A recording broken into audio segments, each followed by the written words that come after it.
Alright, so we're going to be talking about MK Ultra, mind control, and the different programs involved in that. That would be Project Bluebeam, Project Bluebird, Mannequin, Kitten, Sex Slave, and Monarch Butterfly. And so we're going to go over where those came from, where they originated from, and how it affects us. Everybody, pretty much, I'd say about 99.9% of people have a TV in their home. And if you do, then you're going to have mind control used upon you, whether you like it or not. Whether you're okay or not, doesn't matter. So I want to say hi to everybody who's on the panel. We have Tony, Brother Tony, Matt, Jay, Cliff. These are experts on everything. You know, they have stuff to add to this, so it's going to be good. It's going to get good. And I also want to apologize. My throat really hurts really bad, so if I cough, I apologize. I don't want to do it throughout the whole video. So I'm not repeating myself, but so if you do hear that, sorry. All right. All right, you guys.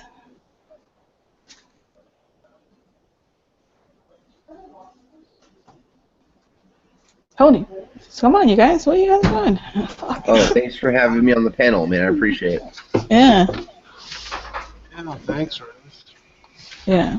So what do you guys know about, before we get into shit and start the discussion, do you want to say, like, briefly, each one of you guys, like, what you might know about that? We'll start with Jay. Yeah? I'm familiar with some of the projects as being ongoing intelligence community projects into mind control. Mm-hmm. It's the government behind the government, so to speak. The shadow government. Yeah. Yeah. Bush even admitted that there was a shadow government.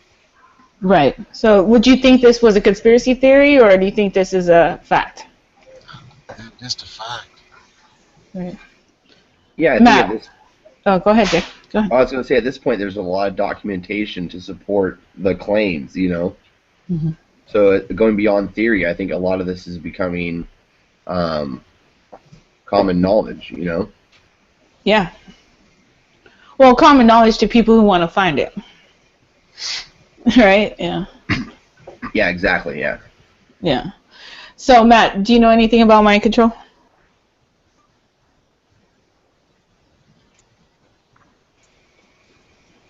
One second, I'm talking to somebody right now. Alright, I'll just move on to Cliff. Okay. Hey, Cliff, how you doing, brother? Pretty good. Do you know anything about MK Ultra mind control? I read a little bit about the history of it, and I know some of the scientific background, like drug influence, hypnosis states, making people susceptible to suggestions and stuff like that, yeah. So you want to... Go ahead. And this was back in the, what, 40s or 50s? How early does your information begin? Cliff, he's talking to you.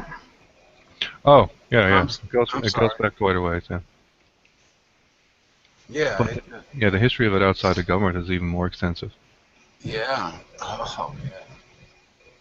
So you see, it's a real deep subject, man.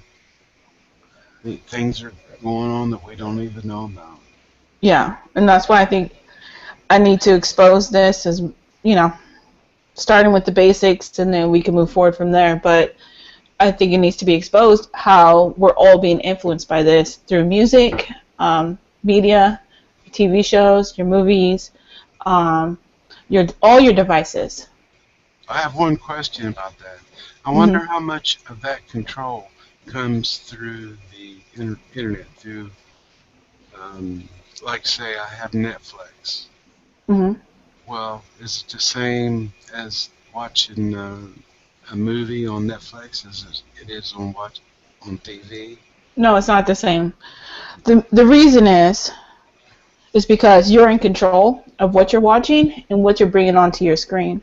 And in between movies, you have commercials. Those commercials have symbolism. The lights flashing, the pushing big pharma, GMOs.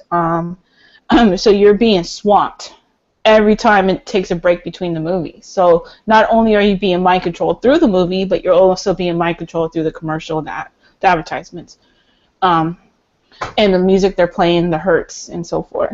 So it's way different. Way different. If you're going to be mind controlled, try to keep it down to a minimum. Be aware of what you're allowing into your subconscious. And the poor part on our part is that 3 days of the Condor came out, I think, in the 80s or the 90s. I'm not sure. I don't know if you're familiar with the movie, but at the end, Robert Redford says to, I can't think of his name right now, but he's a CIA agent. Both of them are CIA agents. And Condor has got all this information, and he tells the other CIA agent that he's going to release it to the papers. Mm-hmm. And now this is back in the 1980s, or it's back there. This movie's kind of old.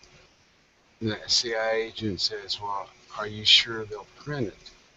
And he just smiles and walks away. So that's how see that story about all the corruption and everything that went on in the movie would never hit the front pages. Right. Well, today they wouldn't. Let's just put it that way. Good point, Tony. Yeah. So the Wikipedia definition of MK Ultra mind control is also known as brainwashing, re-education, brain sweeping, coercive persuasion, thought control, or thought reform. All right. So that doesn't sound very good to me. I wouldn't want someone doing any of that to me. Right, Jay? No. Yeah, it's like they weren't able to achieve enough with the educational system, and so they utilized television and radio, and nowadays I think the internet to some extent to influence people. Mm-hmm.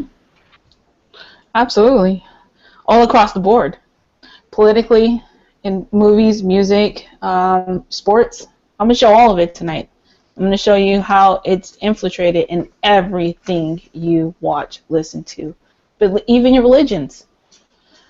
All of it, So the earliest English language usage of the term brainwashing was in October 7th, 1950. And it was from a CIA agent working undercover as a journalist.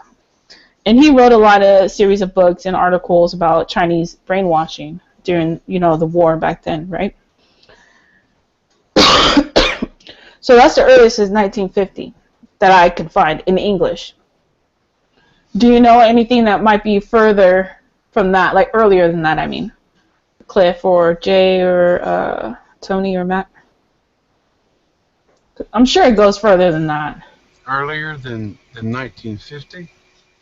Yeah, that's the earliest English term that I found.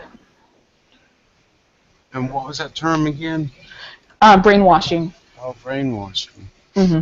Oh no, they have a form of brain control by the Chinese. It's about 4,000 years old. Yeah, well, it also involved the Chinese. So it was a series of books and articles that was written on the Chinese brainwashing. Right. So, yeah, you're right. Boom. So the Chinese were doing this 4,000 years ago.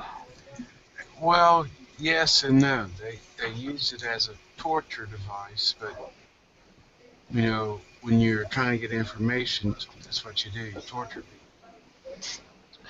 Yeah, but then I think Hitler's regime took it up another notch, and they were actually doing mind control, torture on these victims to learn how to break a person's personality, how to shatter their mind and put in different personalities into their mind, right? Yeah. What was that, Dr. Mengele? Dr. Green. Yeah, he also goes by Dr. Green, yes. Who? Yes. Who? The same guy you just mentioned. Dr. Mengele? Yeah, he also goes by Dr. Green. No, Dr. Mengele, he's dead. Mhm. I'm Yeah. really confused now. Well, he's dead, but that doesn't mean that all um, the different experiments that he did is dead. He came to America and taught our military how to do these techniques. So he is behind a lot of the brainwashing, and he's like the grandfather of all grandfathers of mind control. Certainly, yeah. Especially in our age. Yeah. Jay, do you know anything about that, or Cliff, or Matt? Yeah, Joseph Mengele. I'm not sure if he was part of Operation Paperclip or not, but that was an operation to bring a bunch of German scientists into America. He was part of that. You're correct. Okay, like von Braun and Mengele. They were Mhm. brought into our country to basically share what they knew about the Nazi experiments. Mhm. Exactly. Yeah, And Dr. Green was, I think it was his code name. that was his code name. Yep. Mm. Yep. They That's taught, right. they taught our CIA everything they know. Yep. Yep. And perfected whatever they didn't know. Right. So that means they got it down pat now, you know. Oh yeah, I don't I'm think gonna show you. It's pretty bad. It's really bad. It's so in our face. We're not even aware of it. It's so in our face. So yeah, it's pretty fucking creepy. yeah, even when you recognize it, that may be Hmm. the creepiest part. When you Yeah. recognize that spirit, Hmm. if I may, in a Yeah. person, and and you say to yourself, you know, how am I going to get out of this? Right. So the top popular mind control techniques is the first one is education. It's the most obvious, yet still remains the most insidious. Okay. Number two, advertising and propaganda. Number three, predictive programming. We see that in cartoons and movies and with these false flags and oh man, it's everywhere. Then we have number four, sports, politics, and religion. Number five, food, water, and air. Six, drugs. Seven, military testing. Eight, electromagnetic spectrum. Nine, television, computer, and flicker rate. Um, and 10, nanobots. I would think those were the top popular mind control techniques that they're using on us right now. There's a man out there that's trying to get this stuff to stop. Uh, but I guess it'll. Have any of you ever heard of the Drake equation or Drake's equation? Yes, Yeah. So you know where we're at. yes. If we get past the midnight hour and are still alive, we may have overcome this problem that we're having with or in with departments like the MK Ultra and CIA and the list goes on and on. The Mm. alphabet list. Um, You're talking about the possibility that there might be life. Well, there is most likely, according to the Drake equation. There's a possibility of life elsewhere. no doubt. No doubt. Yeah, I agree. According to the Drake equation, the possibility equals 100% that there's other life out there. So you agree that there's aliens? I think um, I was kind of just commenting on Tony's um, thing about the Drake equation. Yeah. Uh, Do you believe that? well, I mean, outside of my own personal belief, um, the Drake equation almost proves that there's extraterrestrials in our galaxy or in our universe. You know, there's billions of billions of galaxies, Mm. You know, the odds of there being the odds, literally the percentage of there being another life form like us, Mm. is great. Okay. So is that your personal beliefs then, besides just what he was talking about? Yeah, I mean, I'm agreeing with Tony to an Okay. extent. I'm not sure how that ties into the education of the masses. It does. I'm sure it does. I think we should try to bridge that. You know. Yeah, I can. Yeah, I can too. Okay, right Yeah, And so, on. because and so there is no can there. you. Oh, go ahead, Tony. Go ahead. You bridge it, and Uh, then I'll bridge it. yeah, I was just gonna say it's you know, it didn't all come to me at once. It's like over years, you know. And then this at this one point, I discovered some information, and I don't know. Christians say you're saved, and I don't know what the Buddhists say or the Jews. But, you know, I kind of felt at that moment if I had to put a word onto it, I would say I felt like I was saved because I understood something, some little thing just came to me, and so that side of the argument for me is I don't need the people coming knocking at my door trying to get me to believe this or that, and I don't have time to argue, you know, Yeah. yeah, with them to try to point my position out. You know, Hmm. it's just the numbers to them, you know. Yeah. Well, my belief is that there is no outer space. That we're in a dome, and anything that's happening is happening in our atmosphere, in where we are enclosed into. So if there's any aliens, they've been here. They're not coming from anywhere but here. They're already here. They've been here. Yeah. That's my belief. So we don't have to get into that. This is not that type of show. But yeah. I think a lot of the mainstream programming gears the people towards not thinking about aliens, but fixating on the celebrities, fixating on acquisition of wealth. You know, people are always trying to accumulate the dollar. You know, Mhm. get the paper chase, if you will, Mhm. and so they don't think about alternate perspectives. You know, people aren't exposed to the idea of aliens or exposed to the idea of um, alternate perspectives of reality. You know. Mhm. Well, I've seen UFOs.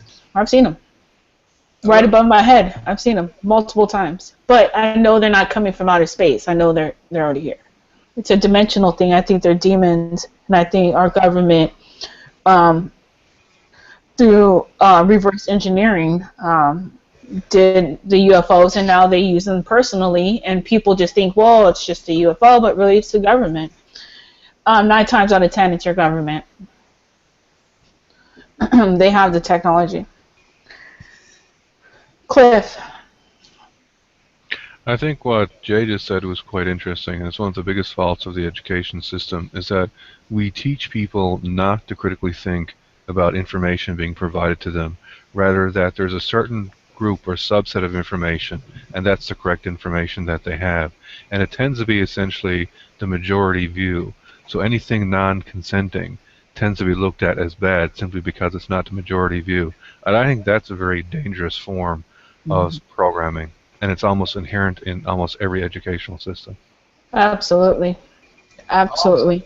I think it's funny they mentioned that because I happen to work closely with the educational sector, but that's actually something that I see a lot.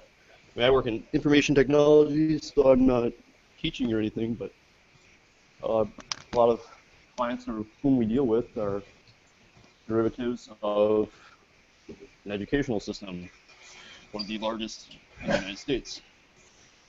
And I I see this all the time. I mean, it's just I mean, you see small pieces or small glimpses of how this critical thinking is dwindling. And Yeah.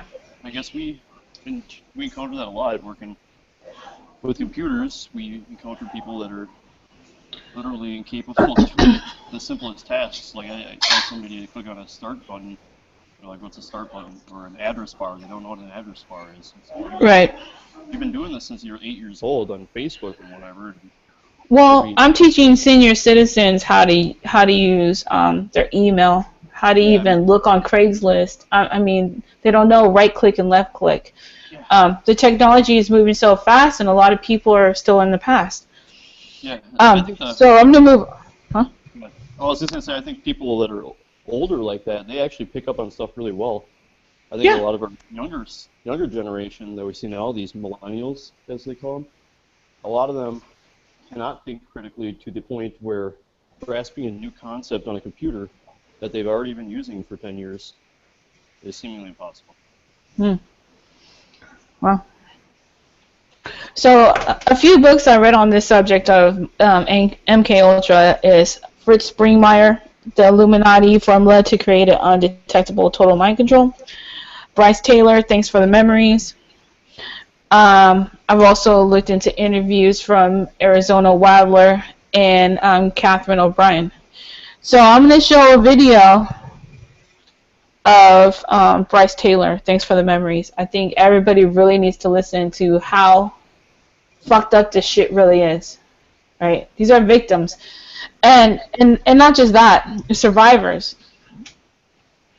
And when you've gone through so much horrendous stuff and then you have to come out and expose it and they get ridiculed, I mean, it's totally insulting to the human race. I keep hearing an echo. I can't hear that. Sorry. Alright, so I'm going to show the video. I think it's you, Tony. Oh. Let me see. Thank you. Alright, thank you so much. Alright. So, here, let me get the video up. Here we go.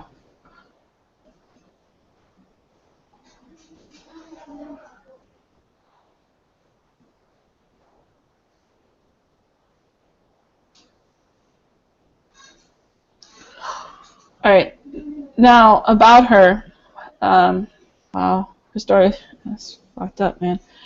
But I went to the library to get Thanks for the Memories, her book she wrote, and it wasn't available at that library. So I asked the librarian if she can order the book for me from another library. She looked into the database and said, oh, well, there's only 2 in the United States available through the public library. I'm all, wow. She goes, the closest one is Washington State University. And I was like, okay, well, get that one. And she goes, I've never seen anything like this. What is this about? And I was like, well, I mean, I think it's going to be a good read. And she goes, well, I'm interested. I've never seen anything like this. I've never seen that you can't get the book. Why can't you get the book? Why is there only 2 in the whole United States in the public library system? All right. And so I had to order. So she ordered the book. I had 2 weeks to read it. And this was a big fucking book. Okay, it wasn't small. I had 2 weeks to read it, and I could not even be a day late. If I was a day late, I would not be able to use their library, that system again, to order books from out of states. I wouldn't be able to do it if I was late. So I had to read her whole book in 2 weeks. She's absolutely telling the truth. I know this for a fact through my research. And so I want to show this video. I won't show the whole 20 minutes, of course. But right where I'm at right here, she gets to right to the point. And I think I'll let it play for about 5 minutes. So anybody who needs to do anything for 5 minutes that's on the panel, there you go. Hopefully you sit and watch. All right, you guys.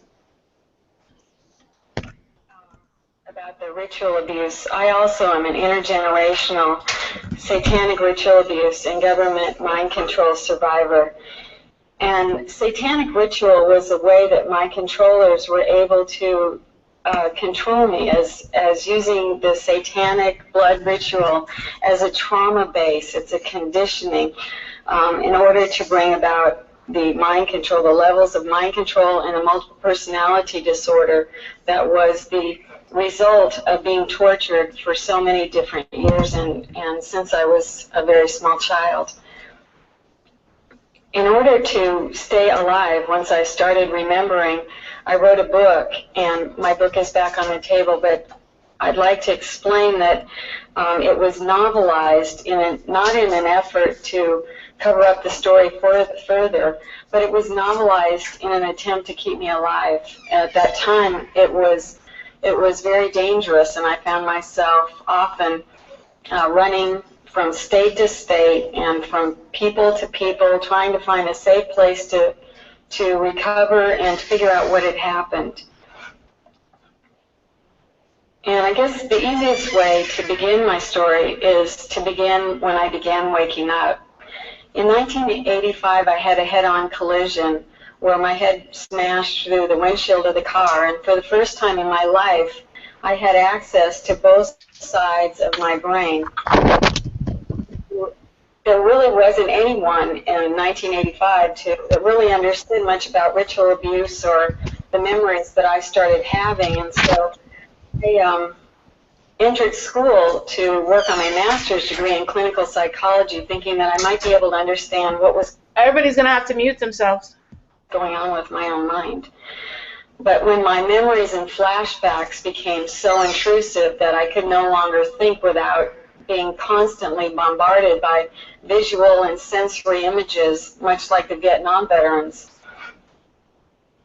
I quit school and went into therapy full time. I was in therapy every day for about 6 years on a daily basis, where I started documenting the horror of the rituals that I attended as a child, was taken to, and of all the child abuse that led to my further sophisticated programming, and then on into the government mind control, where I was used in the intelligence community with the elite families and with people such as my owner, who was Bob Hope. I did it. And thank you.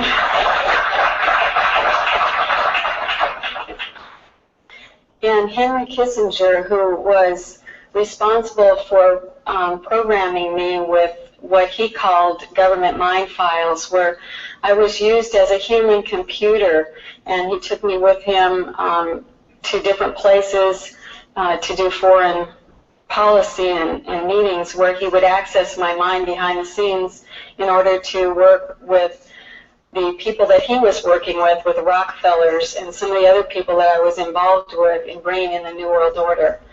The agenda that Henry Kissinger was the mastermind of is very, very sophisticated and involves a lot of people. It involves presidents, it involves governors, it involves foreign leaders. And in my experience, and because Henry decided that for whatever reason I was the one selected to be used as this human tape recorder that he sent around the world in order to target certain individuals that they wanted to own or control or use and manipulate through sexual encounter, and then by either passing messages to these people or retrieving messages.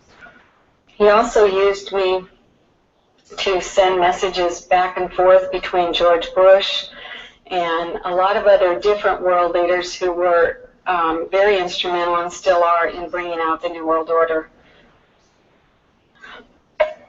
Back to my therapy and all of that, as I began coming up with these memories and talking about it in my therapy with my therapist, and they just kept looking at me like I was crazy because they didn't understand what all this ritual abuse was and why I was talking about being flown at night in helicopters where there were no lights on, and where I was flown into tops of buildings in Beverly Hills and in Las Vegas and in Hollywood and all over, and they didn't understand. But my one therapist finally realized that there was something to what I was saying when she looked out the window and there were men in suits in the car waiting at my therapy session. She lived in a residential neighborhood, so it was a little out of order for that to be happening. So I realized then, and she did too, that I was in danger. And given all the names that I was remembering, she she said, I think we need to get you out of town and into hiding for a while. So I left my home, my husband, my children, and everything that I had ever known, and went to an island where she found me a safe place to live. That's a whole nother story in itself. But while I was on the island, I realized, because I wasn't around the people that I was programmed to in my family, I realized that I had been used as a sex slave with Ronald Reagan and Richard Nixon and all of these different presidents, and I didn't understand. I thought, as my programming dictated, I thought that I was absolutely crazy. There's no way this happened. I'm just this housewife, and this is absolutely crazy. So as my programming dictated, I had migraine headaches when I began to remember. I had suicidal feelings. I wanted to cut and burn myself. I had to fight a lot of the programming that was there and very carefully set into place that guaranteed national security that I would never be able to remember and tell. But through what I call is my divine intervention and my spiritual connection, I was led all over the place to people and places that would help me so that I would recover in order to stand before you and to report what it was that I saw and what I heard and what I know. And what I... Right. And as you can see, it's called Bryce Taylor Exposes Mind Control and Her Handlers through Diane Dye. I suggest you finish watching this whole video and find many others. Yeah. So hey, everybody. Some deep stuff right there. Hey, what's up, Rose? Hey, Thank you for showing that. Arcane. What's up? What's good? So who is that lady? Oh, that's Bryce Taylor.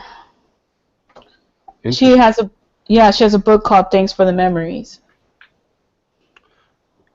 Yeah, when did that come out? It looks like the 90s? That was 1999, I believe that book came out, and it took her years to finally get to the point to even talk about it. Yeah, that's some deep stuff. It kind of reminds me of the when she was talking about the blood sacrifices and the brainwashing. Kind of reminds me of the Hempstead case. Have you looked into that one? Yeah, I have. I actually covered that a few times. Yeah. And you have a good avatar right now. That's William Cooper, Behold the Pale White Horse. I read that book as well. Yeah, that's another pretty awesome book. I think it's a must-read for anybody in the search for truth and conspiracies. Yeah. Absolutely. God bless his soul. He died for that. He died for revealing the truth. And a lot of these people, they're exposing this, and like I said, they get ridiculed for doing it after they've already been through all this crazy shit, and then they're telling you this is what I found, and people just go, ha ha ha ha. Wow, that's funny. You're crazy. But this, William Cooper, he was also in the CIA. So, Yeah. Yeah, he was. And people thought he was crazy, just like when he said, there's something that's going to happen, and they're going to blame it on Osama bin Laden, but don't believe it. And then, what was it, a couple months later, 9/11 happened, and they blame it on bin Laden. Yep. And people still called him crazy. So he's it's like, whatever, dude. Like, at what point do I have to tell you that these people are full of shit and prove it to you before you'll accept it? So, yeah. Absolutely. Jay, I see you nodding your head. What do you think? I'm not familiar with that individual. You guys said his name was Cooper? William Cooper. William Cooper, I'll have to look into him. Yes. I'm just agreeing. Like, a lot of times, man, there's these individuals, and this is just my observation, but there's individuals in our society that are like warning signals, saying, hey, watch out for this. I'm a comedian, right? And so a lot of times on stage, other comedians will do this style called riffing, where they don't have written material, but they're kind of just gauging the audience or kind of vibing with the universe. One individual, this guy named Mike Harmon in Bakersfield, recently said, it's only a matter of time before somebody's driving around in an Uber car shooting people. Well, then 2 days later, there's this guy in an Uber car, of course, shooting people. So it's weird. It's like there's the signal and the noise. It's like there's these people in our society that are trying to tell us the truth, right? Mm-hmm. And then there's the mass media message, which is just droning, in my opinion, on the most base needs. Shake your booty. Mm-hmm. Well, not just that. I mean, we have both sides. We have the Satanists and we have the Luciferians. Now, the Luciferians think that what they're doing is the right way, obviously. So they might think they might have to tell you in a Simpsons cartoon, or they have the need to tell you in a Family Guy cartoon, or whatever, a TV show that just came out, Lucifer. Maybe they feel like they have to do that. But the Satanists, they're just like flat out lying to your ass. So you have to filter through all of it. That's the duality, right? I'm a scientist, so I believe in illuminating people, right? But I'm not a Satanist, right? I'm not a Luciferian. Well, you'd be more of a illuminating is a term from Lucifer, the light barrier. I believe in bringing light, and I believe there's a human tradition of carrying the torch. Well, then you're a Luciferian. You're talking Luciferian talk right now. Well, I mean, okay, but I don't believe. I get what you're calling it. I get what you're saying, right? I dig what you're saying, right? But I've been brainwashed. I've been educated. Right, exactly. You've been re-educated in different terminology. But no, I believe in science. I believe in there's a long tradition of science. Scientists infiltrated the church. People have had to dig up. Never mind. I'm gonna start becoming apologetic. I don't want to become an apologetic for the Illuminati during this talk. Yeah, you don't want to. Science had to exist. We had to pull bodies out of graves. I'm sorry. They wouldn't let us. Church was bad. Yeah. So, Arcane, do you know anything about the red Kabbalah bracelet? The red Kabbalah bracelet. No, what's that? Sounds like a lot of the celebrities are wearing the red string around their wrist. Oh, yeah. I didn't know that's what they were calling it, the Kabbalah bracelet. Yeah, the Kabbalah, yeah. Mm-hmm. Oh, I knew it had to have been some kind of weird esoteric occult meaning for it. Oh, yeah. They're spendy, too. They're like $300. Really? Yeah, they're not like cheap. Like you gotta buy like the red Kabbalah bracelet that Madonna endorses, Yeah, exactly. Oh, you know about that.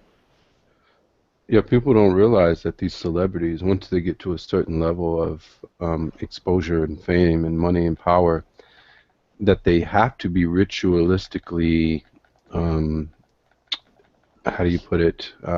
They have to become a part of the cult, and they have to go along with the agenda. And if they don't, they're not going to be on the front page anymore. They're not going to make the headlines. They're not going to be in the movies. So yeah, it's common. That's why we're seeing these patterns of these symbolisms amongst all these celebrities, because they have controllers.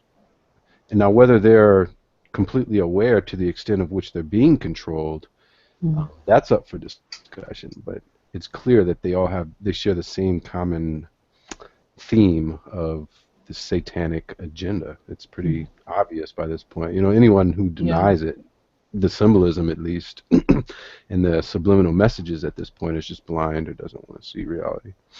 Absolutely. Good point. Matt, what about you? So I'm going to start showing the pictures. I'm going to show my proof on this, and I'm going to explain to you what it means in basic terminology.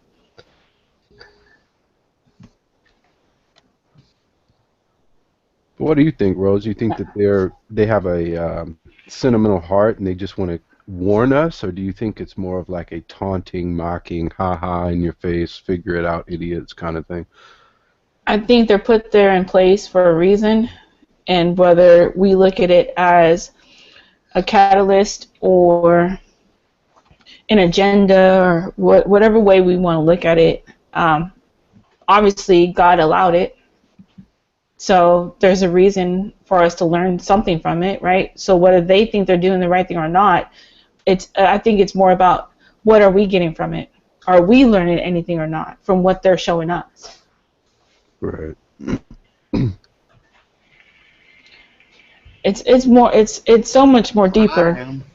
Are you talking than about the signs placed around the world that for the like there's like these different signs that are placed around the world for like a message? Right? Is that what you guys are talking about? No. Okay. Because there's No, like I'm different talking. stones. I'm gonna show. You know, let me show you. How about that, you guys? Let me show Yeah, you what please. I'm talking about. Okay. I'm trying to understand. Okay. Fair enough. Fair enough. Okay. Here we go. I'm gonna do a screen share. Right. Some of this gets esoteric, you know. Some of this gets into like Well, it secret is, knowledge, you know. but that's Right. what it is, and that's what Yeah, I'm I exposed. agree. I agree. Yeah. It's like saying God in the physics department. Right. Yeah. All right. They don't want to hear that word. Right. They didn't want to hear black holes for 50 years or gravitational waves. Science is a weird field, you know. Do you know who first predicted the black hole? No. Einstein's theory pointed in that direction, but Yes. he didn't believe it, right? Mm. And this other fellow that was on the Russian front somewhere, he was hospitalized for a couple of weeks, and he worked out Einstein's theory and mailed it to him, and Einstein presented it. I heard something about that. Yeah. So now there's someone who's come along, and just like this fellow that back in the First World War, or the Second, which first, that helped Einstein out. This guy is just another fellow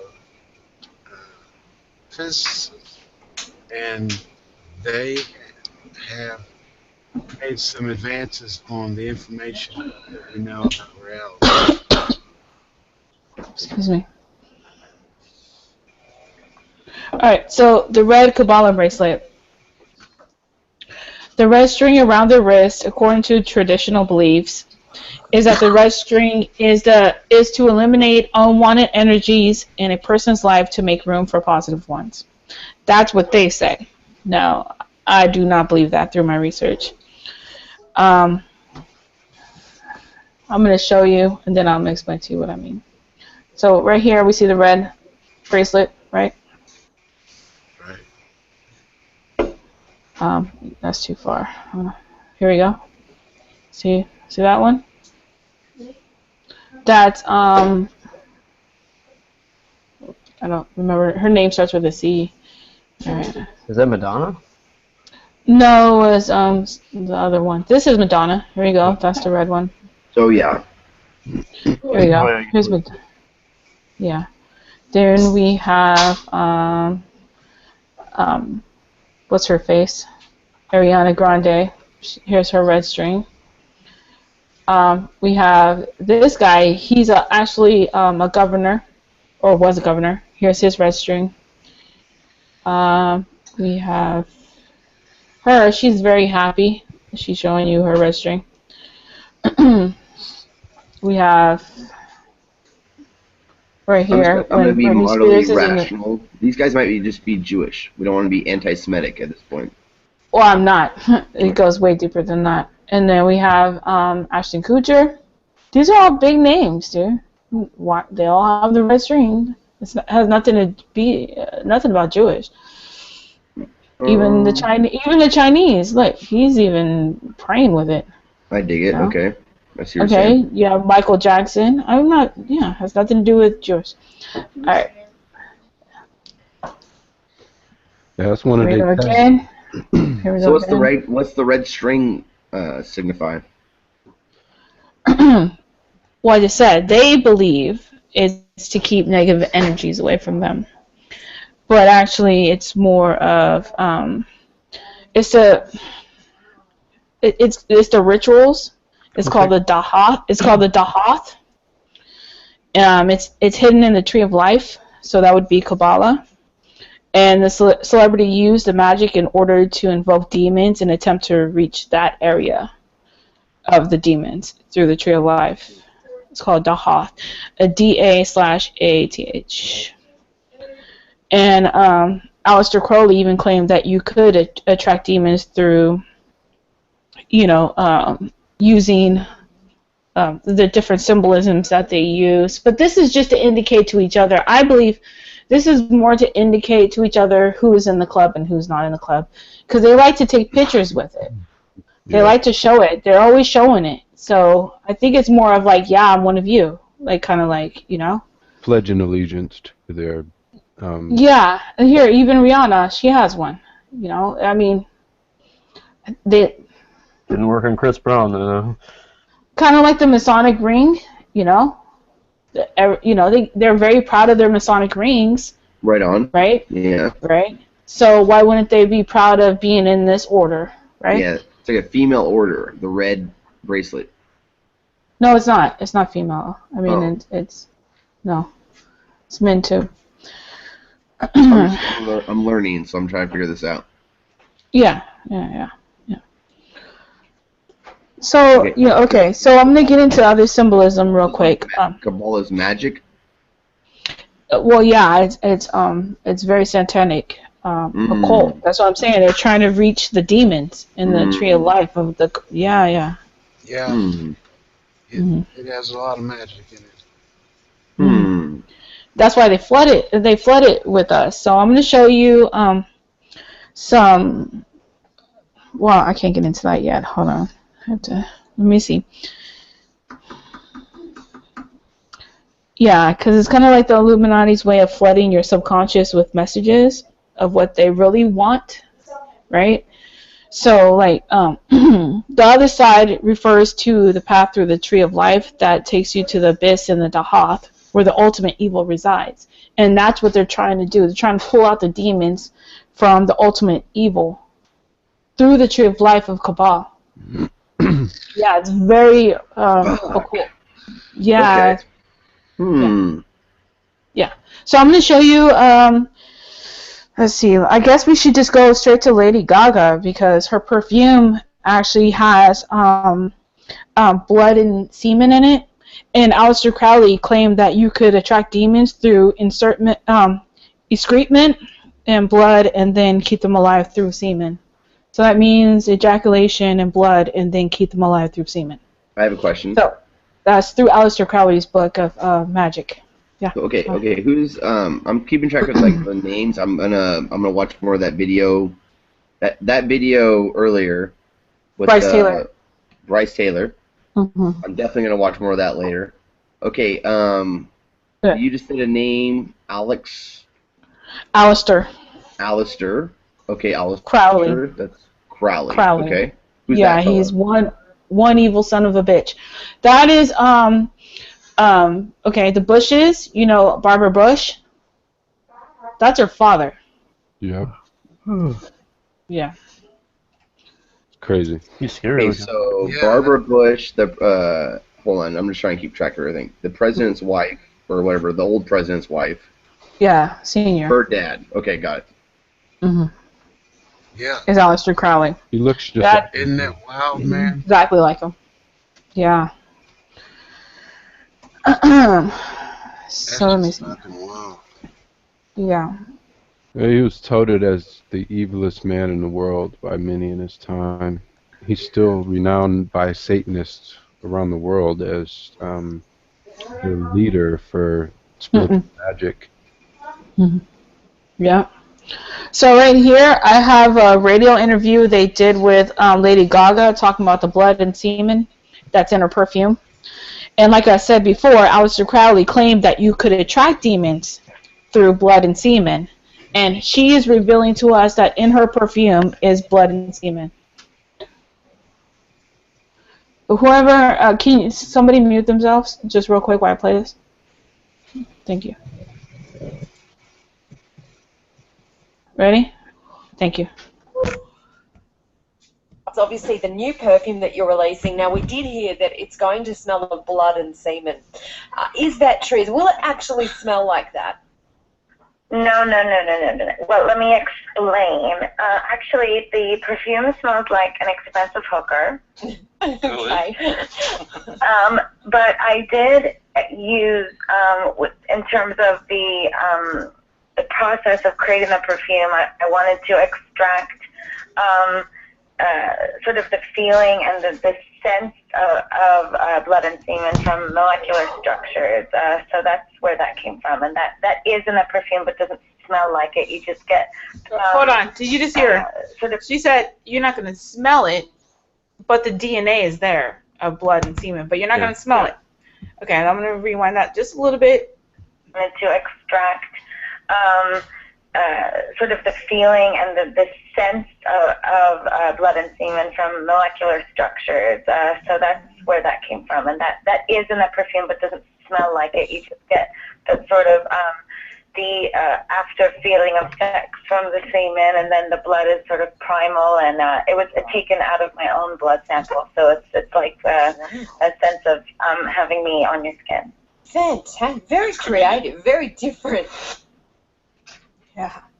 Very creative, very different. Well, I gotta kind of ask stuff about that too, because I think it's funny that she would do that. But you know what? I just don't think that's very far out of character for Lady Gaga. Lady Gaga is striven to shock and awe her audience, and that's how she's gained quite a following, and that's how she grows into stardom. Is she's doing things that nobody else did. Correct, Matt. But also in Aleister Crowley's book, he claimed that you can attract demons through blood and semen. But So for her perfume, but for her perfume to have that, you have to look at what's the other basis to that. There's more to than just I'm outlandish. I'm just so out there. You know what I mean? There's a deeper occult meaning to it. Yeah, I guess I was curious, like if it was thought that she's orchestrating that for that purpose, or if it's just coincidental that she's doing it.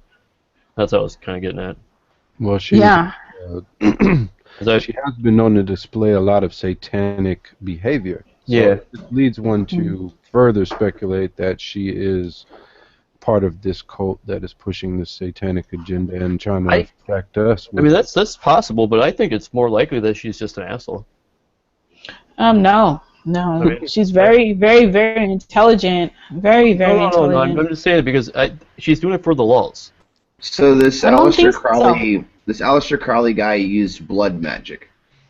Yes, absolutely. Okay. So like kind of like what red chili peppers, they said blood, sex, magic. Remember that song? Blood, sex, magic. You remember that? Red peppers? Yeah. That's what they're talking about. It's Aleister Crowley. Same shit. Yep. So I'm going to show Lady Gaga's video for her perfume. Now, I'm going to warn you right now. There's a lot of flashing, a lot of symbolism, and the music is techno, which is very evil. So, just in case anybody who's sensitive, it's only 36 seconds long. So not only are they using the blood and the semen in the perfume, but the commercial is also using the hertz, the symbolism, the duality, and a whole bunch of other shit, just in a commercial. Okay, hold on.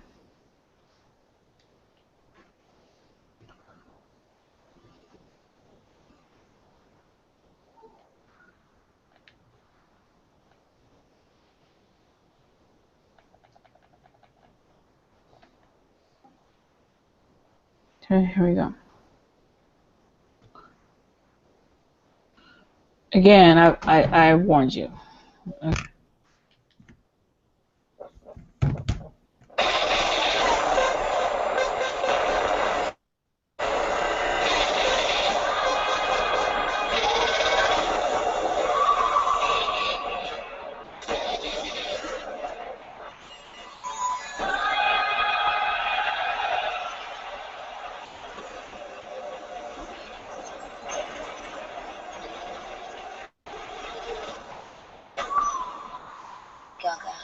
Lady Gaga, fame. Yeah. Wow. Yeah, I'm not going to play that again. She's evil, no doubt about it. Yes. Yes. So, for her to not only use the different elements that Aleister Crowley was talking about, but she's also... Look at the commercial. Fuck. only 36 seconds, and it's way too much for me. Way too much. But yeah. What do you guys think about that? It's clearly satanic. I'd have to watch it again with some better resolution, but the symbolism is there. The dark element, the occult element. It reminded me of Madonna's video. What's the name of that song? Where she's in the desert, and she's gone Yeah. to black. Yep. That's the ISIS. That's the barren land that the Bible talks about in Revelations. When Madonna's the land. Frozen. Oh, yes. Madonna's Frozen. Yeah. And it's about stopping time. Yeah, that's a very evil video that she has. Absolutely. Yeah. And you listen to the lyrics, and it just reminded me of that, just kind of the dark, sinister, demonic element to it, of everything she does. I mean, come on. Was it Joshua that made the sun stand still for 24 hours?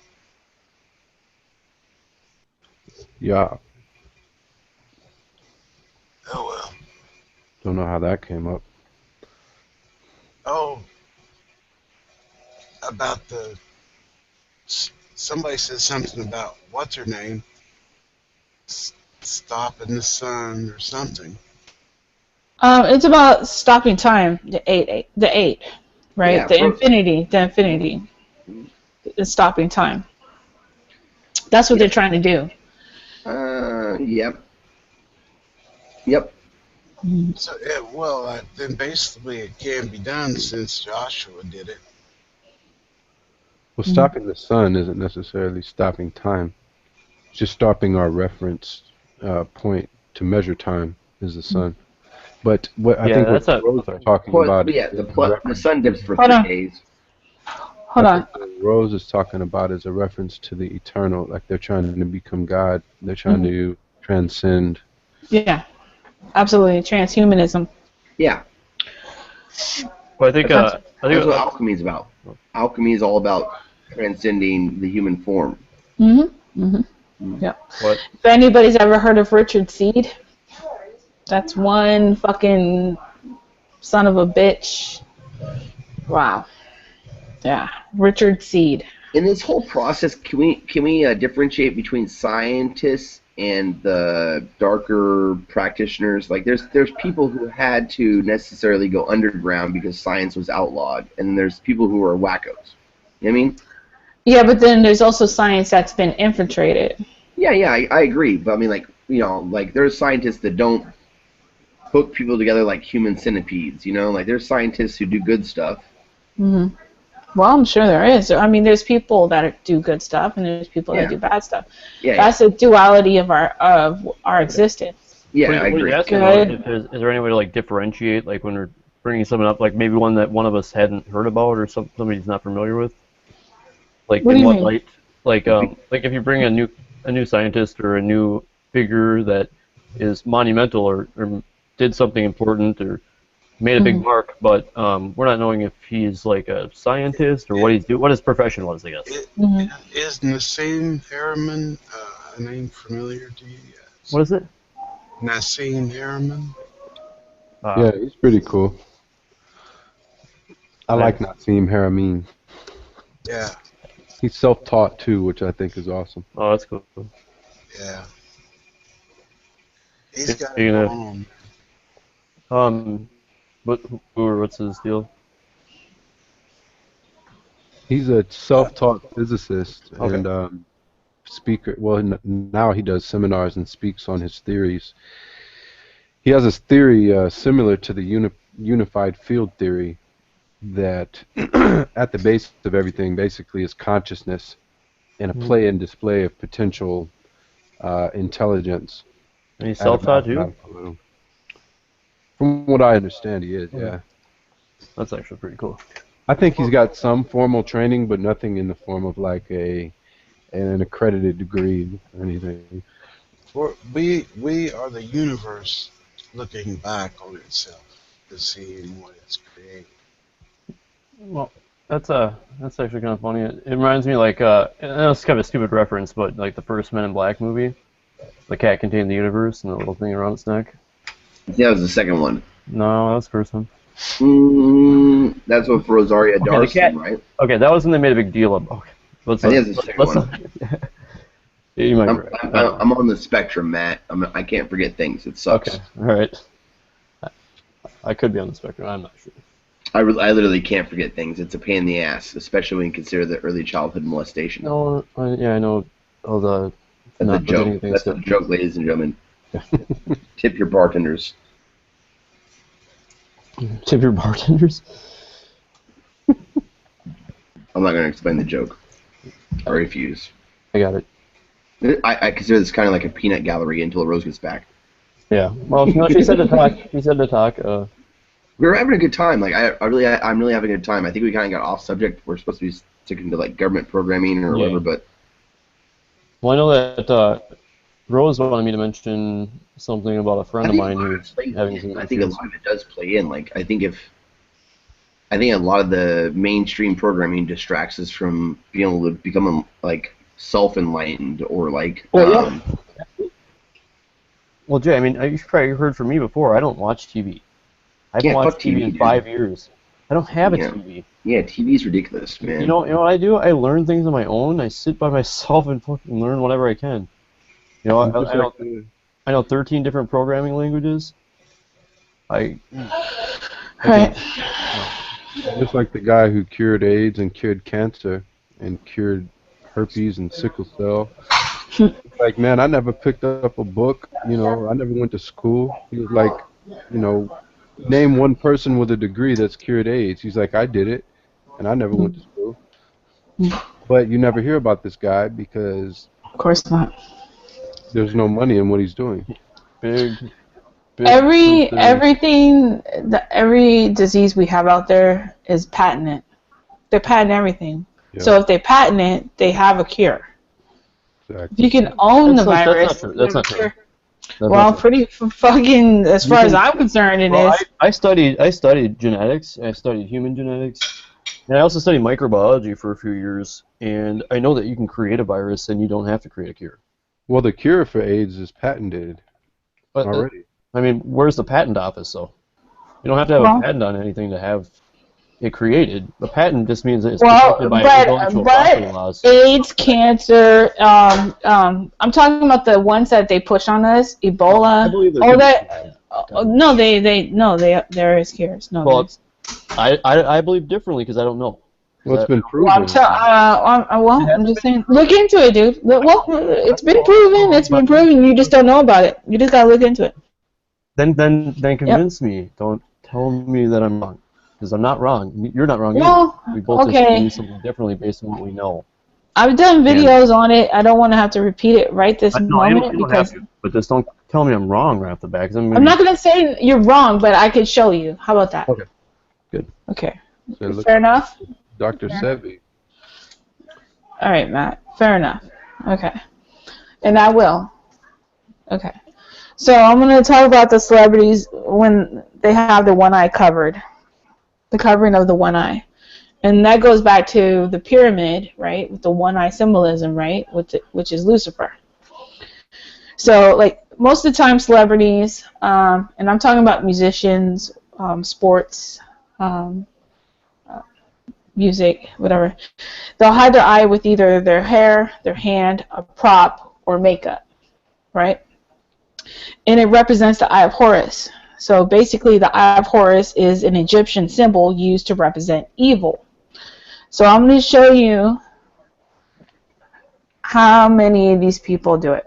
And it's mind-blowing. All right.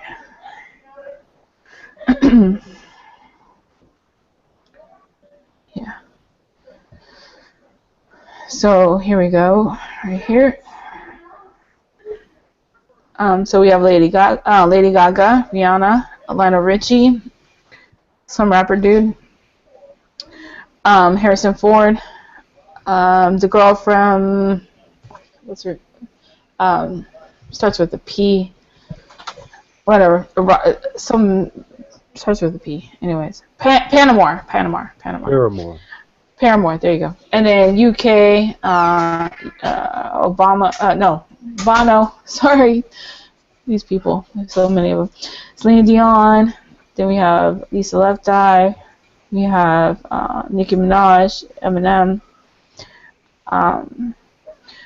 what's his name, Kevin Spacey, then he has meat over his eye, Justin Bieber, she has an A over her eye for some reason, weird.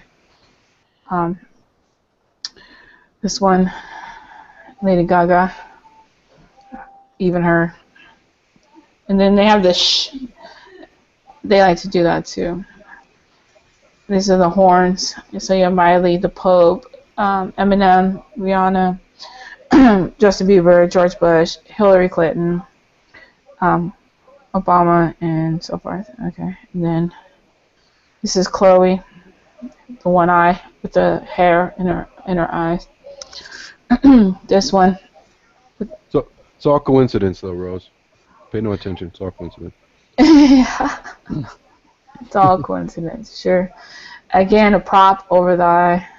So either they like to use their hand, a prop. I gotta play devil's advocate when somebody uses a term like coincidence. I don't think any of that's a coincidence, just so you know. But I think that if you Google search for one thing, you're gonna see a lot of it. Now he's the left side, so he's on the Luciferian shit. He's a Satanist. He's more left side, so he's doing the 666 over his eye. That's even more worse.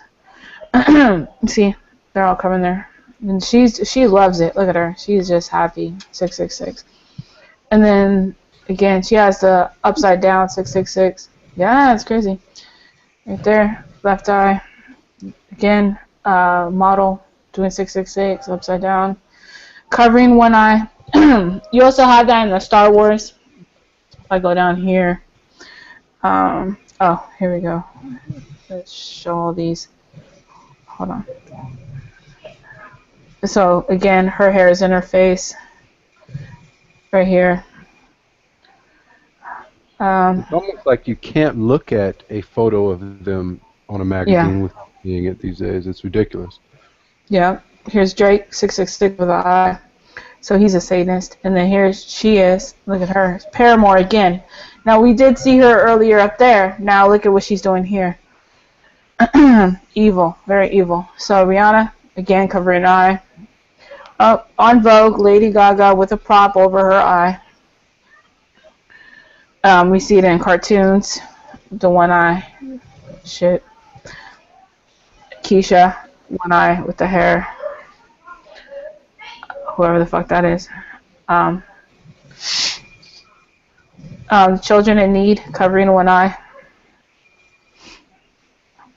And to be clear, I think even 2 Chainz, the rapper, he came out and said, a lot of these people, they don't even know necessarily what they're doing. They're just told to do it by some producer, and they do it.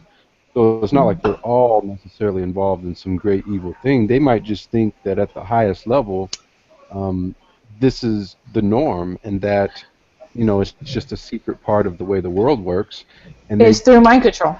Yeah, it's just, they fall victim.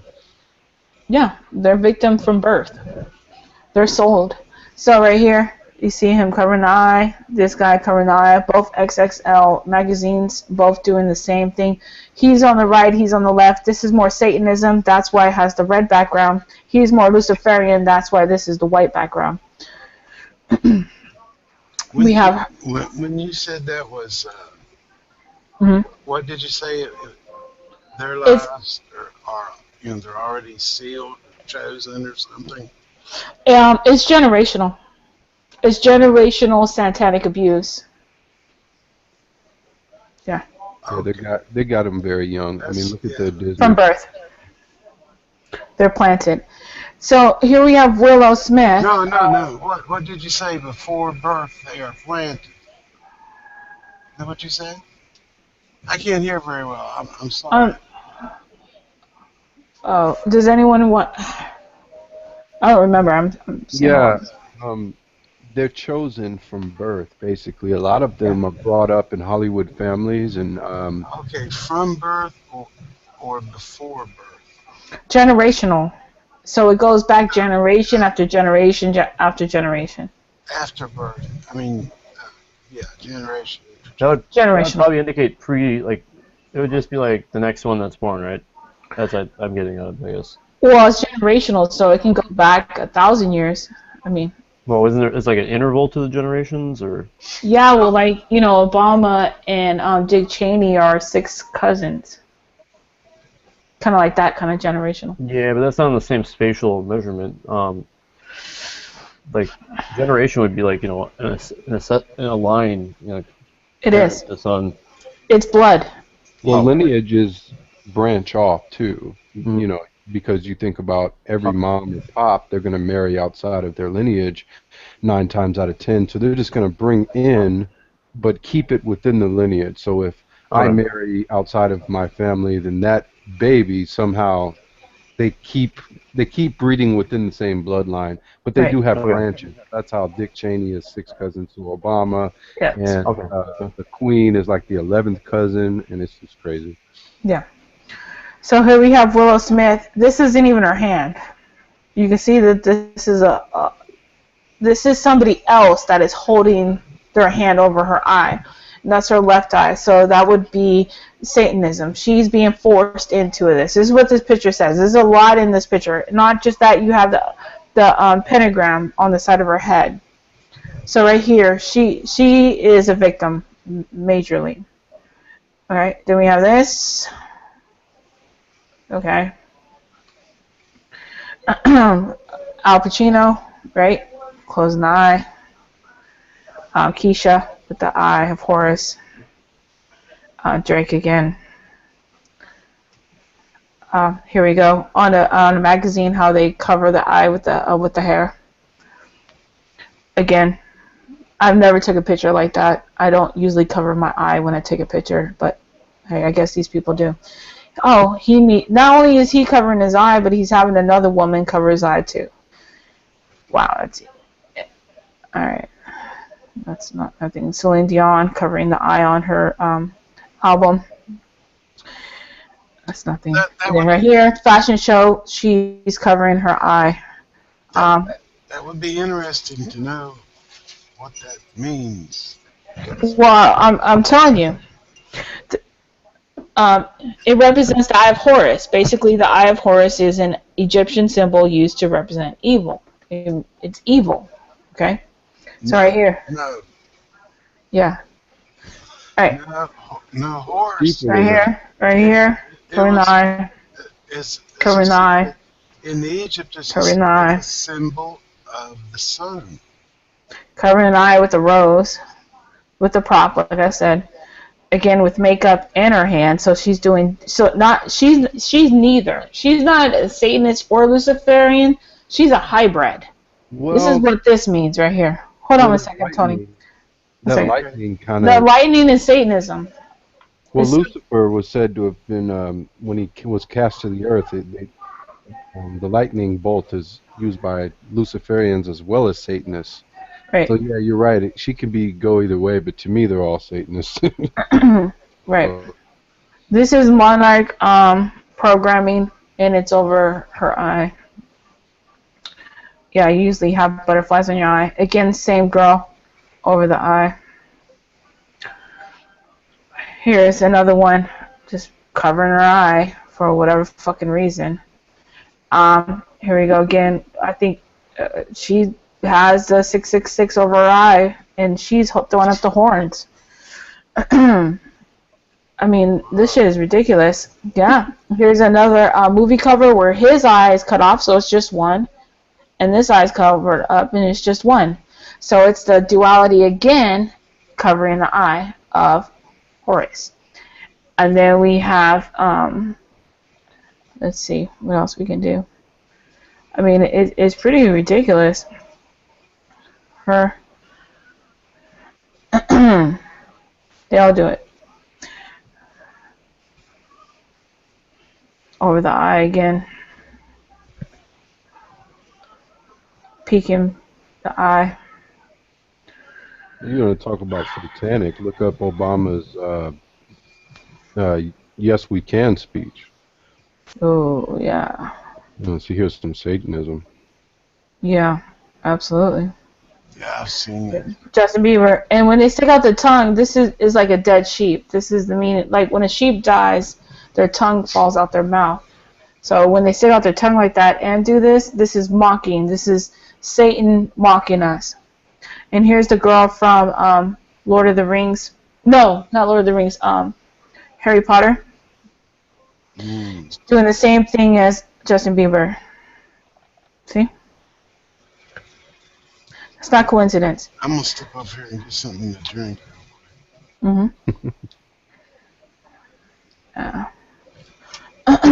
So anyways, it's too much to be coincidence. This is the shit they do to us. Alright, and then on top of that, I have excuse me. Who's all here? Oh, okay. Alright. So right here, these are in the movies. So you have 21 Monkeys, one eye, one eye, one eye. Avatar, one eye. 28 Days, covering one eye. Tom Cruise, one eye. Alright. Jeepers Creepers, one eye. Clockwork Orange, he has the makeup on one eye, so the eyelashes are just on one eye. Again, that's on the left side, that's evil. With the pyramid, that's female Egyptian. This is totally wicked. Well, I want to right ask here. you a question about Totally that one, wicked. because the movie's like designed to be wicked or whatever, but I'm just curious, like, I know a lot of these are, maybe I could just be missing the point, but I know a lot of these movies that you went through here were intended to be evil or wicked or whatever, so I would think, it was intentional that they had something on there to show essentially something evil, to kind of give people the impression that it was going to be an evil thing. Yeah, but as you can see, it's not just that one movie. They're doing it throughout all the movies. I'm gonna prove it to you. Like how many movies and I was TV actually shows. just missing the point. But Yeah. I think If it was just 1, 2, 3, but when you have thousands, come on. It's the same symbolism. I mean, it'd be different if they were just had different evil or satanic themes. But that's what I meant by me missing the point. I was off on that. Fair enough. Fair enough. Go ahead, RK. No, that's just it. I mean, it's pretty obvious. I mean, if you say it's coincidental that they're using all the same symbolism, I think that requires more faith than to say on the face of it they're just plainly doing that intentionally. It takes more faith to take the coincidental route. But now the discussion becomes, who is it? What do they want? What's their purpose? Yeah, that's what I was kind of wondering next. Like, okay, so you're right. That if you were to weigh the two, it would be a bigger leap of faith to assume that it all has no meaning behind it. There's no symbolic meaning. That would probably be a lot bigger of a jump than it would be to say that these ones that are depicting evil characters in an evil movie and their relationship to some symbolism that they're displaying that also indicates something evil. Yeah. So yeah, I can get what you're saying, but yeah, what you're saying, like, the next part is why. Well, I'm going to explain that to you. So right here we have the triangle and then the one eye. So then right here we have the one eye, see, covering up with the triangle, right? They like to do this shit.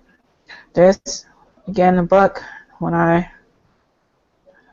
That's the one, kind of when they're telling them to be quiet. Here's one eye. Apollo 13, one eye. Star Wars, one eye.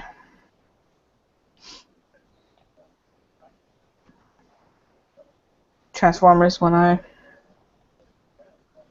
Triangle with the one eye. Horns, one eye. On a magazine covering, one eye. American Psycho, you see his eye over here on one side here, and then on the blade, one side here. Star Wars, all the lifesavers are in front of their eyes. Lone Survivor, one eye. Again, Clockwork Orange, the book, one eye. Even Chinese, Japanese, one eye. Lord of the Rings, the one eye. Alphabet Killer, one eye. Here you have the triangle with the one eye. Here's another movie, one eye. Again, one eye. I mean, it's just the dinosaur, one eye. Vogue, she's putting a prop against her eye, one eye.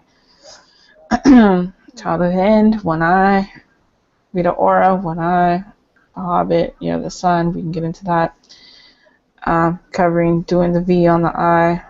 Anomalous on the eye.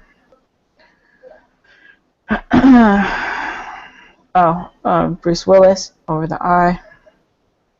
I mean, it just keeps going on and on and on. Go back to that Bruce Willis one real quick. Yeah, look at Twin Towers, isn't it? Is that what you thought? Yeah, it looked like a plane going into a tower. That's what I thought too, but I was like, oh no, that's just one. That's pre-programming. When I mentioned the top 10 popular things that they do is pre-programming. So this is pre-programming. Yep. So what's the point? Why put all these symbols in our face? Because they're using, this is all mind control on you. It's all mind control.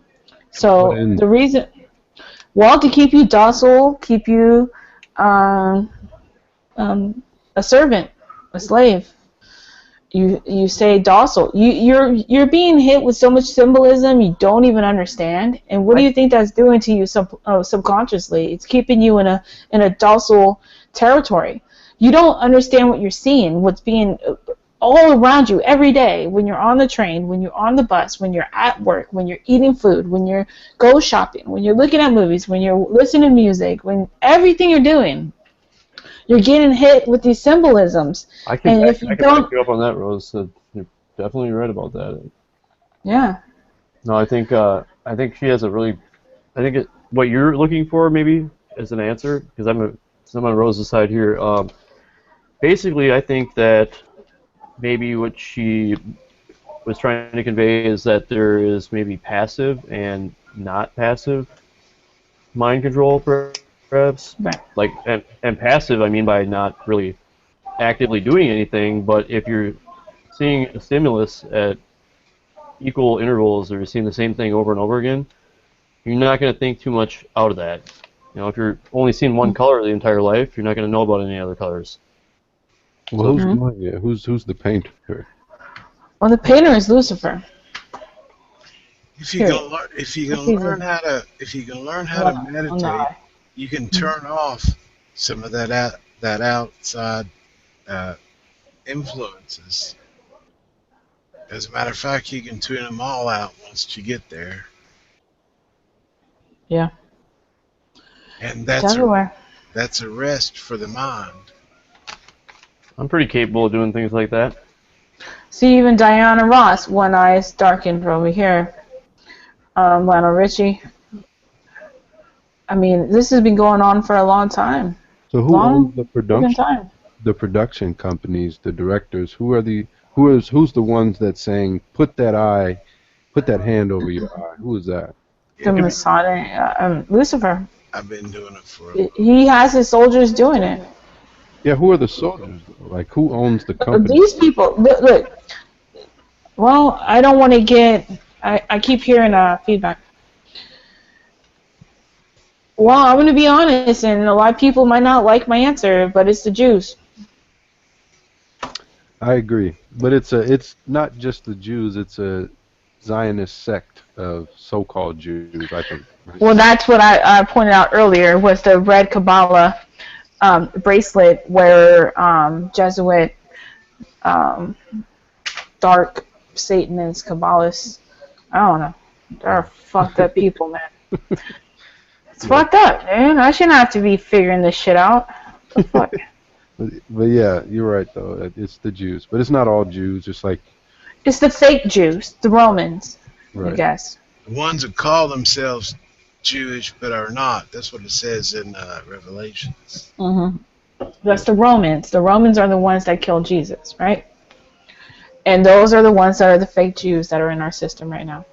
See, as you can see on hella magazines, I'm showing you so many magazines. One eye symbolism all the freaking time. The crazies, one eye right here, boom, it's Yeah. everywhere. What does it mean? It's the eye of Horus. It represents evil. Oh, yeah. Satan, And Lucifer. and See, you. even the doors, one eye. See, look, this guy's in his eye. The all-seeing eye. The Yeah.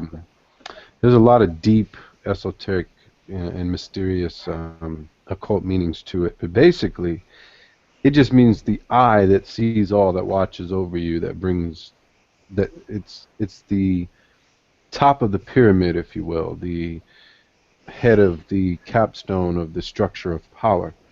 It's basically showing you in your face that he rules this place by putting his symbolism everywhere. Mhm.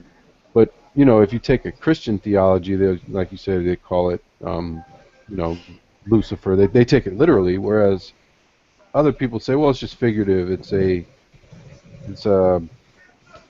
you know, not nothing threatening. It's just a group of people expressing themselves or what have you. But you Mhm. know, they're evil. They're murderous. So I There's take also them a, serious. I think there's also another path that could be taken or viewed from is it could also be viewed from a more agnostic standpoint, and there could be individuals out there that perhaps view both parties as something that is fabricated by man. I mean, how would you counter that? I guess. I love Well, that one, man. I would counter that by saying it's been thousands of years. I mean, you're going back to Horus now. And if you really look into it, like Rose was saying, she believes that the Romans are the so-called Jews now.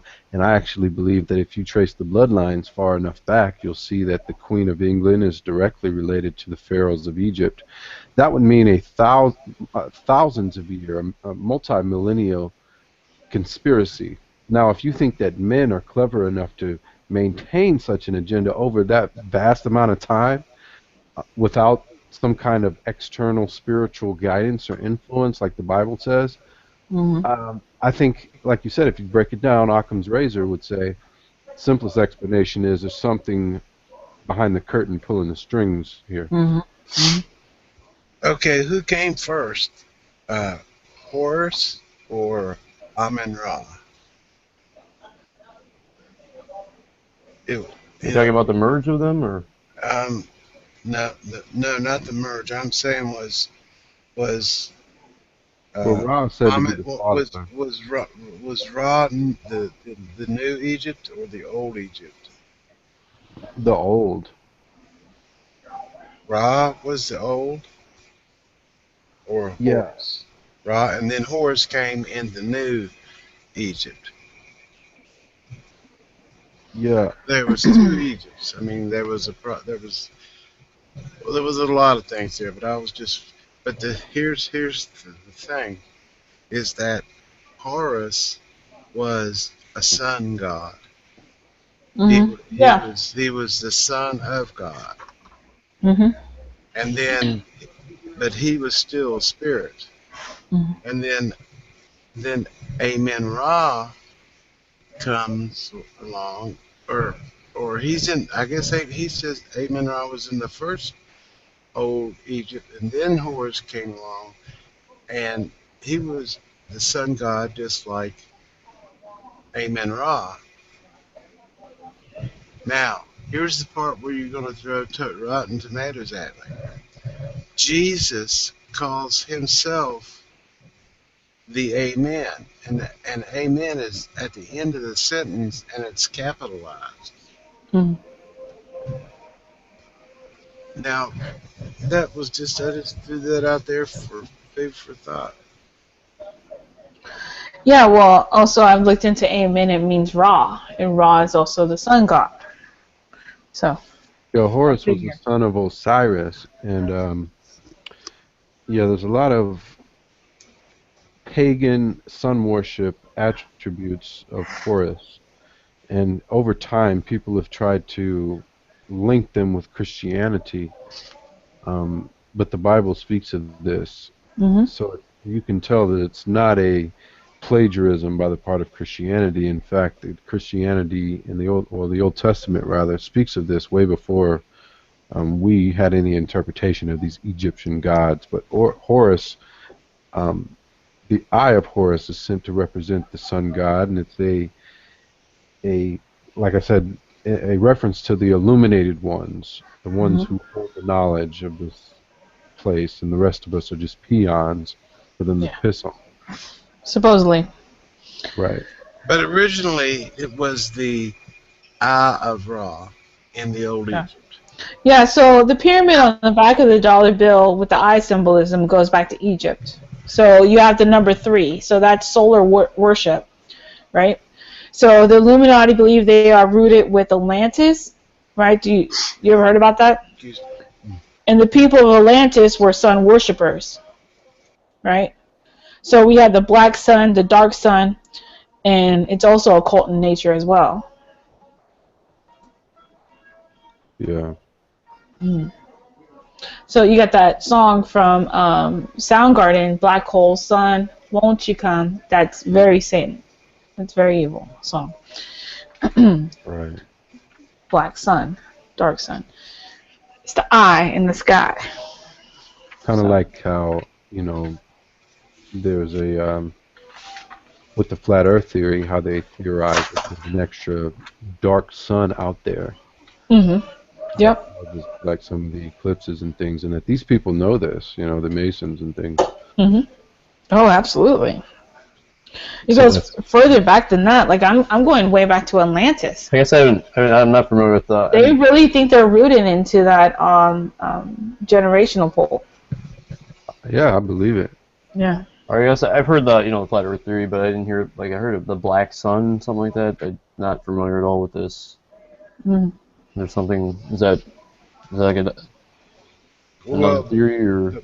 The black sun was one of the objects that was given to the Muslims, and Was that with their big meteor rock or whatever? that's supposedly some meteorite that fell to Earth, and that's what they walk around 7 times. That big. That's from in Mecca. Mecca. Mecca, right? Yep. Yeah. And but there is an interesting factoid about that also. There was a man that worked for. He was a go-between. Every Muslim has to make a pilgrimage to Mecca, Or at least try to. yeah. And in this case, they can also pay somebody to take do it for 'em? prayers, huh? They can pay somebody to do it for them, can't they? Yeah. Yeah. And so this guy that did that, he did that. That was his job, right? He took people 6 months there, 6 months back to do the thing, right? Yeah. Well, and he did that for years. And when he died, it was recorded that he was 128 years old. As it's just been speculated that maybe possibly something inside inside that building could be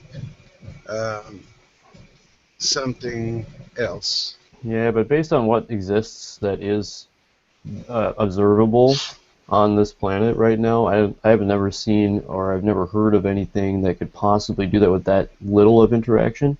At one time in a 6-month period, just a small bit of interaction, because they don't get to stay there for very long. They get basically like a ticket to get in there and get out, and that's about all they do. So I mean, I don't know, but I mean, let's take it at face value. I can't prove or disprove anything, so it could be possible. Well, I think the flat Earth theory is the most important thing ever, because not only does everything relate to the flat Earth, because that's where we are, but also they're trying to take away from the Creator. They're trying to get us away from the Creator and get us involved in this occult, New Age, symbolism bullshit to corrupt our minds and corrupt our families and our loved ones. And so they want to use that evolution Big Bang theory to keep us away from the Creator. All this shit is just mind control to keep you like a puppet, like they are. They're all fucking puppets, and they want us like that too. But we're God's creation, so we're stronger than that, and so that's why they have to use so many means of the programming on us. They have to use the water, the air, the food. They only use one thing on me. What? They only use one thing on me. You don't know that. There's only one thing that I believe in, though, in relation to that type of thing, and that's the scientific method. And they're using that against you as well. No, that's just it. That's it. It's not used against me. It's something that's used to test whether something is right or wrong. And it's really simple, so it can be applied to pretty much anything. Okay. Don't you believe that the flat Earth agenda is like the most important thing ever? I mean, I do. I think it definitely is, and I think the rest of the bullshit, like the Sandy Hook, the 9/11, not that those things were not ritualistic in their own right, but a lot of the stuff that's happened is a distraction from the flat Earth. It's to give people a reason to search for things that, they can kind of muddy the waters and keep the deception going. So if people really found out, and let's say this flat Earth thing gains enough steam where enough independent research groups that, pull their funds together, decide, hey, let's go check out this firmament. Let's go to Antarctica on our own. We don't care if we get caught doing it. We're going to go do it. Who are they to tell us where we can't go on this Earth? You know what I mean? Right. Let's go try it. Let's go take a drone and some boats and a whole crew, and let's go try to find the dome, and let's prove it once and for all. And I think once that happens, they're going to have their fallback plan. And I think I heard Mark Sargent, as much as I don't trust him, he made a point, like, what if, they let it happen to the point where they control the amount of information that comes out, and when they're ready, when the people are ready to accept this flat Earth, they just dump it off on NASA, dump it off on all these fall guys. Meanwhile, the people, the Jews that are behind it, they stay hidden, but the government takes a hit, NASA takes a hit, all these other places take a hit, and then they can do damage control from there and say, well, we lied to you for your own good. It's to really hide you from the fact that we've been in touch with extraterrestrials. Demons. These ETs that are going to come and give us special knowledge, but they couldn't do it until we were at a spot in evolution to understand it, blah, blah, blah, blah, blah. And that's where Zachariah Stitching comes into play. That's what his role was. Ancient aliens. Yep. Boom. They put all their little players. It's like a chess game. They're playing with us, dude. Yeah, they control the information. Flat Earth, just like the Illuminati card game. Say what you want about that. I mean, that came out clearly before some of the stuff that's happened. Now you can say that these people are trying to make that happen, but then you're admitting to a conspiracy. Either way you cut it. Right, pre-programming. Again, another point I made. And the Illuminati card game mentions the flat Earth, and it says, people laugh, but these flat earthers know some shit. And they take 2 steps ahead. Yep, take 2 steps ahead. What lies ahead? Hey, I mean, I think it's the alien deception, personally. And I'm absolutely, crazy, but whatever. It's Project Bluebeam. No, all this is not conspiracy. This is conspiracy facts. That's all I deal with. All right. What, Matt? Fact and conspiracy. Conspiracy is something that is not a fact, but I know what you're saying. There is conspiracy facts. Yeah, there are facts. There's facts and conspiracies. People conspire. Like if me and Rose and you conspire to go to the movies, that's a factual conspiracy. It's not just a theory. But not a conspiratorial fact. Factual conspiracy. Same. You apply the adjective from a different form, it changes the dynamics of the meaning. Alright. Sorry, the grammar Nazi. Well, either way you want to word it. But, in Antarctic, you have every country around the whole nation that has a treaty that you can't go there. You can't go there. Why not?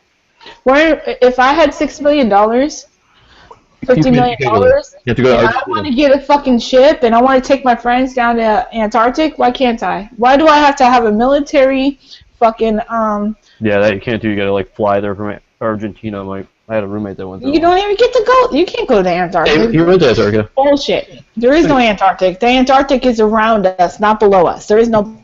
Oh, you did. If I threw a ball at your face, can you show me above? I could tell you that he came back with pictures after he went to Argentina, and he had to wait a month down there, and then he flew on a shitty plane, like one of those weird, like old metal ones, like it was one of the cold ones or whatever, and he went there. My point. No. My point is, if we're spinning 1,000 miles an hour through space, right? So pretend I took a ball, and I'm representing the Earth, and I throw it at your face. So it's spinning through the air, and it's going to hit you in the face. Mm-hmm. Can you show me where above is? Where it's spinning before it hits your face. Yeah. I don't see any significance of it, but probably not. Right. So there's no North Pole. There's no North Pole and South Pole. You can't say that the Antarctic is in the south and the North Pole. That's because the pressure that pushes on with gravity. The gravity in our atmosphere. No, there's. Oh, Lord have mercy. There's no. Air weighs. Air has a weight. Our atmosphere has a weight, and it pushes on everything at a certain pressure. Now, it's going to apply more pressure to a smaller object than it is to a larger object, because it's going to be spread out over the surface area. But so that argument's invalid. You can't verify that there's this 15 pounds of pressure being pushed down on you. We don't feel that. When I lift my arm right now, I don't feel any more resistance. Yeah, you're right. But if you were increased in pressure by 2 pounds, and put into an environment where it was increased, you would feel the difference. Yeah, but we're supposed to be spinning on an Earth that's doing exactly that, but I'm not feeling anything. We can be doing that because when you're in an airplane going at 500 miles an hour, you can't jump in the air and you don't fly to the back of the plane because you have momentum. You're traveling with it. You're not traveling against it. That's a false analogy, though. That would be akin to saying that the atmosphere has walls and a roof. That's as false of an analogy as the ball analogy. Well, no. I mean, the ball analogy holds true. I mean, I mean, let's face it. What she said is correct. If you, it's a guessing game. The answer to it was a guessing game. It's relative at that point. You don't know. There's no above on a ball. I mean, it's common sense. There's no above on a ball. If I throw a ball at you, show me above. Why it's thrown, why it's being thrown through the air, show me above. There's no pole on the ball. You're right. I didn't know if that was the point. So how can we have that on the Earth? Well, we do have poles, but I don't recognize. Why? Because they told us that we do? No, because the Earth is spinning in a certain way. But that's what they told you. That doesn't mean it's actually happening that way. I didn't say it was. I didn't say it was. I'm saying what's currently believed as the model is that the Earth is spinning on an axis, and you have to give that axis, if that's true, that one point where it's spinning and another point where it's spinning. And they just had to decide which way there was. I mean, if they wanted to, they could have flipped the map the other way and made the global map with Antarctica. Well, why didn't they? Probably because it was really cold. Why did they use the flat Earth map? Because it's easier to view every object on it at once rather than like looking at a globe. That's You're not viewing Antarctica though on a flat Earth map. Nope. Sure not. What do you see? Because it's usually labeled Antarctica. I'm just curious what the counter. Well, and what you're saying, well, like the United Nations flag, their map, there's no Antarctica there. Oh, okay, all right, that I didn't know. So. Yeah, it's just the flat Earth map. Well, when a flat Earther presents a map, it usually has Antarctica on the outer perimeter. Okay. Whereas the United Nations flag map, it's the exact same map. It's just no Antarctica. It's hilarious. Okay, I didn't know that. But to your point, though, you just like this force that you say is pushing down on us. This isn't verifiable in any way. Well, it would be. Well, hold on. John Graham in the Hangout said, "No fuck, your pressure. That's bullshit. Nobody could live under that type of pressure." Well, yeah, it's not observed at all. It's silly to think that we're being pushed down upon by 15 pounds of pressure. At the same time, I'm not going to claim the pound rating at all. What's that? I'm not going to claim the pound rating at all. Well, at any rate, I mean, it's just an assertion to say that we are feeling this because it's not observed. If you do travel up high enough, we don't have that kind of pressure, And the effect Who of told not you having that? that kind of... Who told me that? Yeah, Well, that would go with the scientific model that can be proven. exactly. No, Well, no, let me it has finish not before been you try to... proven. You gotta let me finish, at least. I'm trying. I want to listen to what you're having to say. I want to Absolutely. learn it, but You can finish, yes. I just wanted to say, if you go to a point, like let's say the hundreds of thousands of people that have climbed or traveled up Mount Everest, when they get further up that mountain, there is a difference in air pressure, and the reason is because they're higher and Well, there it's isn't as much. altitude, obviously. That's common sense. Yes, and that's what I was just saying. We're When you not in go, kindergarten right now. You have to advance more. But well, that's pressure. But that's pressure coming from all sides. That's you're not right. a gravitational pressure from the top down, as you're suggesting. I wasn't Right. suggesting. I never Not gave it only any that, spatial. atmospheric density plays a big role. Yep. If you're down at ground level by That's street that's how level, that's how that pressure is accrued. but there's no difference. You don't feel that sort of downward You pressure as you you're feel the talking. difference if you go up there. If you go up there and then you go down, you can get the bends and die. And that's because of that pressure, because you don't have enough pressure. If you travel up to the top of the mountain instantly and you go up there, you will likely get the bends and die. Same Yeah, if but you... that still doesn't disprove the flat Earth, No, regardless. no, I'm not trying to disprove it. Oh, okay. I'm just trying to show that there is a model that was just I got told that it was completely false without even listening to what I had to say. And Well, density and buoyancy would explain the same thing, but you're right. it seems like, to fit the model, you have to say that there is this hypothetical imaginary force, such as gravity, It's which oh which yeah, is that's funny a because it's attributed different things, such as it's strong enough to keep the freaking sun in orbit with or the Earth in orbit with the sun and the moon in orbit with the Earth. Mhm. At the same time, it's strong enough to attract people and everything else to the ball.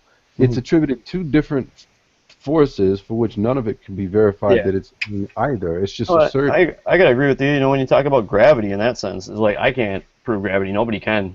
It's something we can Yeah. observe, but it can't be measured. I sell gravity.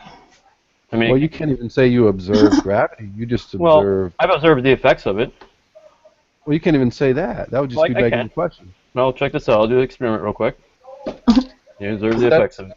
but that's not the well. That's the very thing that's in That's the question. effects Is of. it gravity? Is it gravity that accounts for that, or is it just the natural laws of buoyancy that things denser than the air will fall, while things lighter than the air will rise? No, that's a good point, especially when it's a smaller object.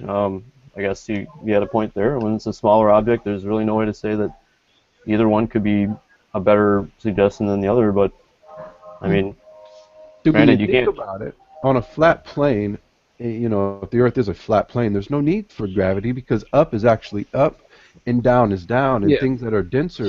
But here's what I was kind of wondering though: is as I was bringing up these points, the explanation varied wildly from point to point that I was saying. And the thing is, the scientific model that I was presenting doesn't vary. It just stays the same Sure, it does. because it's reproducible, it's verifiable, and Do it you, won't get any different. do you think they were saying the same thing they're telling you now 100 years ago? No, How no, about because 200 years ago? no, and you know what? 100 years from now, this is the greatest thing about science. If we find out that everything you're saying is true, science will completely change, and the model will be yours. No, within your own model, things are going to change according to inductive principle, looking at the history of the theory. So even Newton has said it doesn't matter if it's 28 million miles or 54 million miles. We're talking about the sun. It doesn't matter if it's 28 or 54. It'll still fit the model. So the model will constantly change. And if you read Principia Mathematica closely, it took him 500 pages to explain gravity, and he still couldn't explain it. Everything in there is, well, if the Earth is spinning at this rate, if this Earth is this distance from the moon and this distance away from that, and if, then it works. It's so theoretical and hypothetical. It's laughable that it's even considered science, but people urge or yearn rather for an explanation. People don't like to say, well, we don't freaking Yeah. know. People would rather say, well, at least we have a model that sort of we can wrap our heads around, People like to so sleep that good at becomes night. the accepted. But yeah, no, you're right. You're right. I could give you an example of what gravity is if you want to listen real Yeah, of quick. course. Because I'm interested in the gravity part because we don't have enough new physicists going into the field and people trying to figure it out. It's like Neil deGrasse Tyson's like the last pioneer of his like field. It's like this guy's old already. It's like there's no new, young, fresh faces trying to study physics and trying to go into the astrobiology field and try to figure out these questions that don't have an answer that's easily understandable and not unbearingly complex. But I think this one is pretty easy, very easy as a matter of fact. Let's say you have a tub and you have a rubber ducky in it, mm-hmm. and your tub is full. Your tub. Like water or whatever. Yeah, and your rubber ducky is away from, and you pull the plug. Well, at first there's very little effect on the rubber ducky. And as the water level goes down and the rubber ducky floats closer to the drain, eventually it starts to spin. Mm-hmm. Okay, now that as far as I can go with the explanation for gravity. My expertise is not in that field either. Yeah, I'm finding there. Yeah, I think you're talking about the Coriolis effect. Yeah, like with the Earth, with the winds on the Earth or whatever. Yeah, that's been proven false. Yeah, that does sound Coriolis. But what's interesting is, you years. when you talk about gravity, it's only necessary on a ball because, you have to explain why oceans don't, thousands of tons of oceans that's don't true. flying off the bottom of a ball, and you have to say, well, gravity.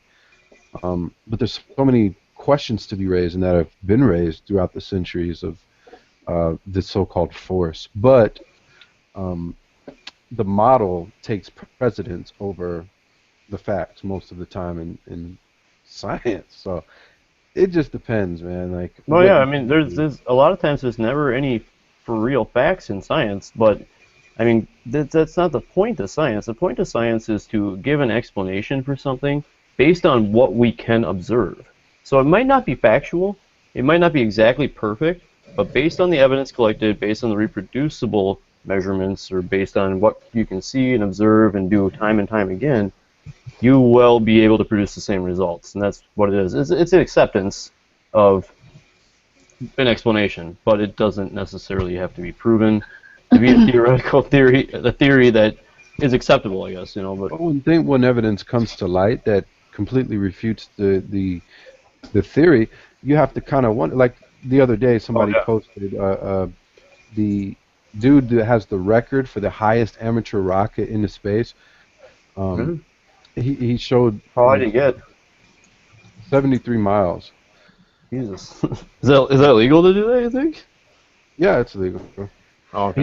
I think he's in the Guinness Book or something like that. But yeah, the moon was able to be seen in that rocket launch, and it was launched. The rocket was launched over West Nevada, but the moon at the time was over East Australia. So on a ball that's impossible, the moon would have been on the other side of the Earth, on the other side of the globe.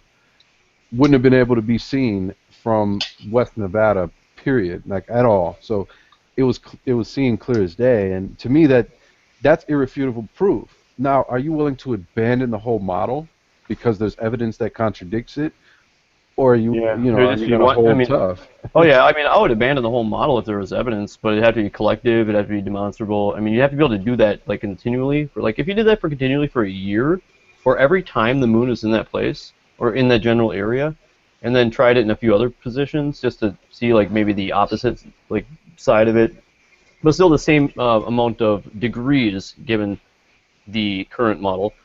If you had like the polar opposite degrees, so like if it was at 45 degrees, instead you did it that way, 45 degrees from the other direction. Can you describe the model of the universe? The today's model. The model of the universe is just similar to the model of an atom. A molecule, it's like there's I did not do enough physics, but no, the model of the universe is just a centralized object, such as the sun, with God, what's the term? Sorry, it's been a long time since I studied science, but basic. God, I wish we could use the real terms. It doesn't sound like Well, I how was about actually this? meaning Are something. you familiar with the billiard ball universe? Billiard ball I've seen physics? it. I've seen it demonstrated a few times. Yeah. So that's one theory of how the universe behaves. Yeah, I mean, And there's another theory that I'm not trying to get into creative. I'm not a Christian. I'm not trying to well, get it's into alright. It's all that. okay. I want to hear what everybody has to say. That's all. Yeah. So I'm saying this strictly from a scientific point of view. If I can remember what I was going to put. Uh, uh, shit, I forgot now. What were Okay. we talking about It's, before? You were talking about the billiard ball model. Oh, the billiard ball model of the universe, but the current model of the universe, and it's in a book called Gravity, Hmm. and it's a I real, bet it is. it's a real great, it's a great big book, and Bet it is. you know all you need to know once you pick it up about gravity. Yeah, that's bullshit. Well, but in in that uh, in, in that book contains a visual model of the universe. Cartoons, yeah. Right, it's sort of a drawing, a cartoon, right?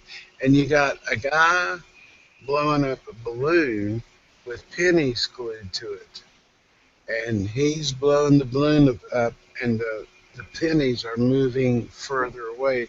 The pennies represents galaxies, and so Oh, okay, so you're talking about expansion, like the ever expansion. yeah, so the expanding universe, right? And they've even with Hubble, they've found more galaxies out there, around 250 more to date. Last I heard, anyway. Yeah.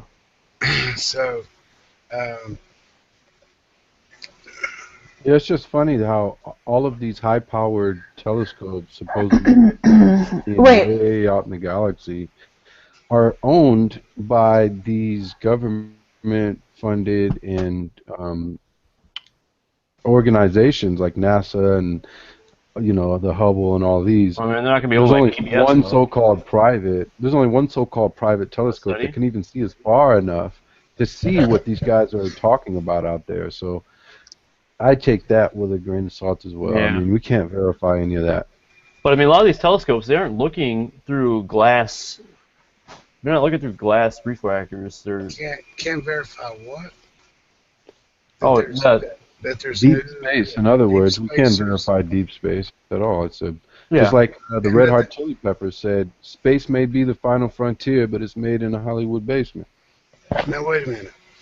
They took the Hubble telescope, the one that was in orbit, and Still in orbit. okay, and they pointed it for 11 days at the same Oh yeah, uh, place in I remember that one. space.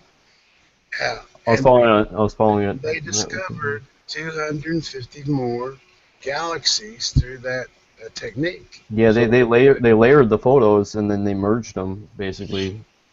They so took the they same say. a nonstop picture. Well, I mean, Are you they're saying saying Photoshop? Do you mean? no. I'm saying basically they put a bunch of layers together. I watched when that happened. Like after they released it, I was looking through the pictures. It was amazing. It was cool. I'd never seen like something like that before. It was a unique idea. I thought that Oh yeah. to like layer them or whatever. I thought it was really cool. Yeah, they So can't give us a legitimate picture of the Earth, but people believe that they can give you pictures of galaxies that are billions of light years Well, away. what motivation would anybody have to lie not about that? billions, but Well, trillions of light years away. I told you the motivation is to keep you away from God, is to keep you as an atheist, keep you in religion, keep you in whatever state of mind they want you to be in. Yep. Hey, Gallus. Yeah, Hello. they admitted this though, man. I mean, NASA admits that they don't give you actual photographs, that they give you composites or ribbons of imagery that Hmm. some artist has to render together to give you a picture. Yeah, They also admitted that they haven't given us an actual photograph of the Earth since 1972. But last year in the 2015, they gave us one, and it had the word "sex" written on it in the cloud. So That's you can funny. believe that. That's 44 years. 44 years they haven't gave us a picture. Well, I mean, another thing is. I want to hold on 1 second. Godless wanted to come in. I'm sorry, Matt. Just 1 second. Godless wanted to come in. I wanted to give her a chance to talk.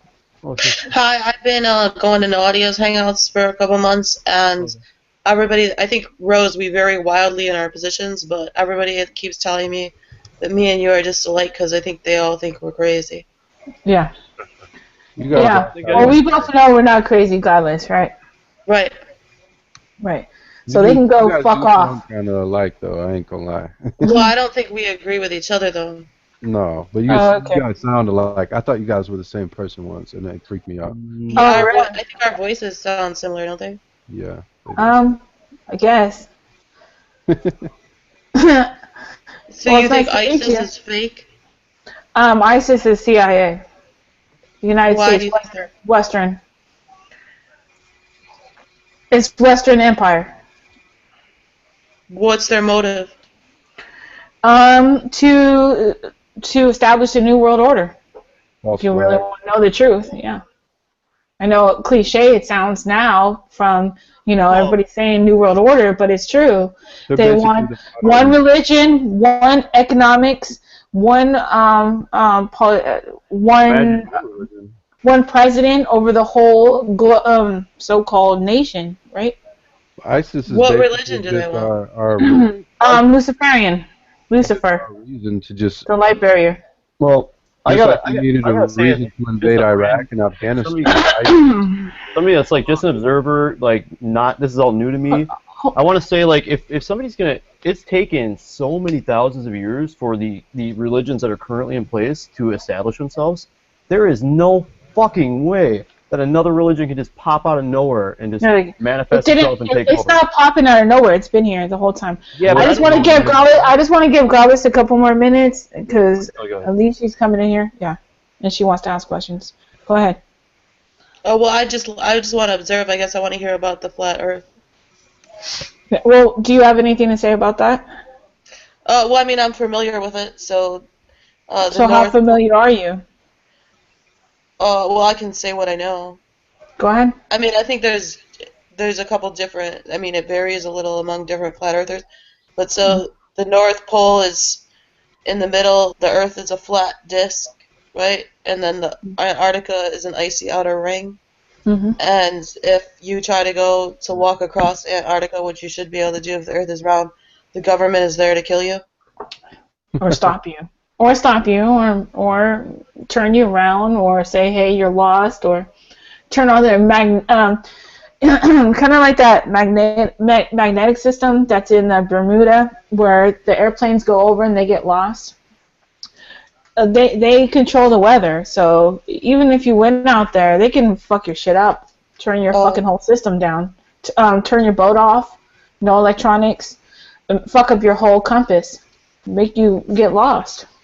If they wanted to. They don't even have to kill you. You can kill yourself. And like we can't really, when a ship goes over the horizon, if you have a telescope, you can, after you think it goes over the horizon with bare eyesight, you can still see it with your telescope. Right. It's all perception. Correct. Yeah. That's good. So do you believe that, or you just know about this? I just know about it. So you don't believe it? No. Okay. Well, at least you know about it. It's more than others know. That's good. That's a start. I know the Flat Earth Society, the original one, they were existed before the internet, and they had all their members written down on a bunch of papers, and then there was a fire, so they lost each other. Isn't that convenient? Yeah, that's interesting. Yeah. Sounds like a conspiracy. Sounds like Library of Troy all over again. Yeah. I was just talking about that last night. It's the same old story. Is anybody else here a flat earther? Yeah, Arcane. I don't know about Jay. Definitely not Matt. But Matt's really fucking cool. Jay, are you? I'm here to learn. Yes, that's right, Matt.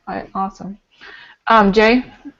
I don't really like believe things per se. Okay. I'm really skeptical about a lot of shit. So you're a realist. You're kind of like a realist. I'm a realist. I have to experience a lot of things. Once you go to Antarctica, it'll be good. Okay, that's awesome. Okay, and Arcane. Arcane, you want to talk to Arcane Godless real quick? I think I know Arcane from Nadia's Hangouts, but I didn't know he was a flat earther. Yeah, well, welcome. Yep. I think Go ahead. everybody considers the three of us nuts. Yeah, and they can all they want to. I don't give a fuck. Oh, well, I'll just share my position really quick. So I think that Islam is going to take over the world, and that the Western civilization just keeps submitting to Islam. Well, I'm gonna run underground pork that whole time if that happens. I'm telling you right now. There's gonna be bacon, and I will ensure there will be plenty. I think civil war will break out in France and Germany soon. Well, it already has with the bullshit false flag that happened in France, right? The firecracker thing or whatever? Like when Yeah, they kill people or yeah. whatever? Poop, poop. Yeah, pow, pow. Yeah. God, that bullshit. That was crazy. That was bullshit. It was crazy that there was so many people that got capped that day. Yeah, supposedly. I have Okay, a go question. ahead. Go ahead. Oh, yeah, go ahead, Jay. I have a question. I'm kind of new to this, like, discussion, right? Like, I'm not. I don't know. I don't have a camp. Let's put it that way, right? So like my internet dropped out and I came back into the Hangout. On the topic of like MK Ultra and brainwashing, how does that tie into the? Yes. The flat Earth. Yeah, or Well, because this is my hangout, and I like to go over subjects, but then I also like to close with another point as well. And I think it's the most important point in the world, actually. And a lot of people don't care. They go, "What does it matter where I live? Why does it matter if it's a flat Earth?" Well, fuck. Why are we being lied to? Why aren't you asking that? Well, can I ask, what is their motive for wanting us to believe that it's wrong? Thank you. To keep us away from the Creator. Okay, so if we have a Big Bang Theory, right? So we were just created by accident. So that takes. Hold on, 1 second. This is what they're trying to do. I'm just gonna tell you what they're trying to do. You can believe it or not. I don't give a fuck. Doesn't believe in it being an accident. Hold on. So you have the Big Bang Theory. You also have the TV show called Big Bang Theory. Then you have the fucking evolution. That takes away from the Creator. To say that we just came from organisms and we come from monkeys and apes and shit like that. Again, that takes away from the Creator.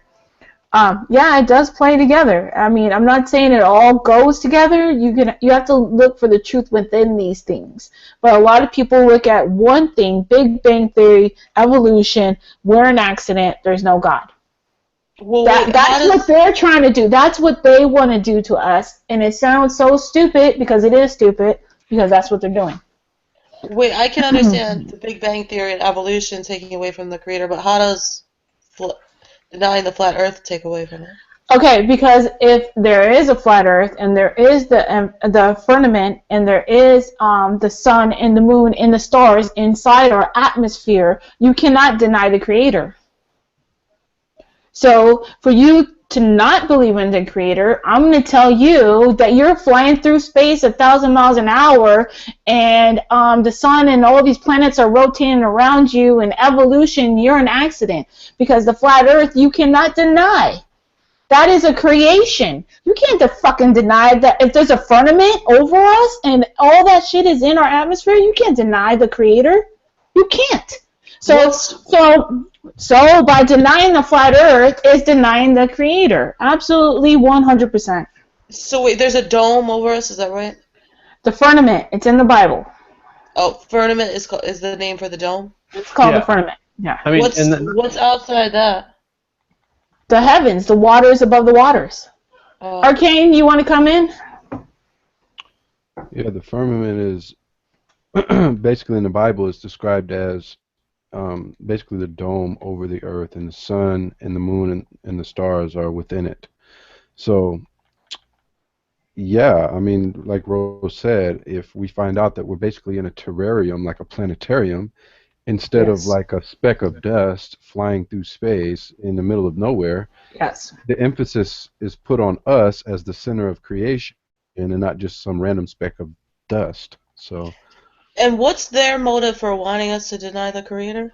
Because they're evil and they're Luciferian and they're Satanists, and so obviously the devil wants you to deny God. I've got to jump in here.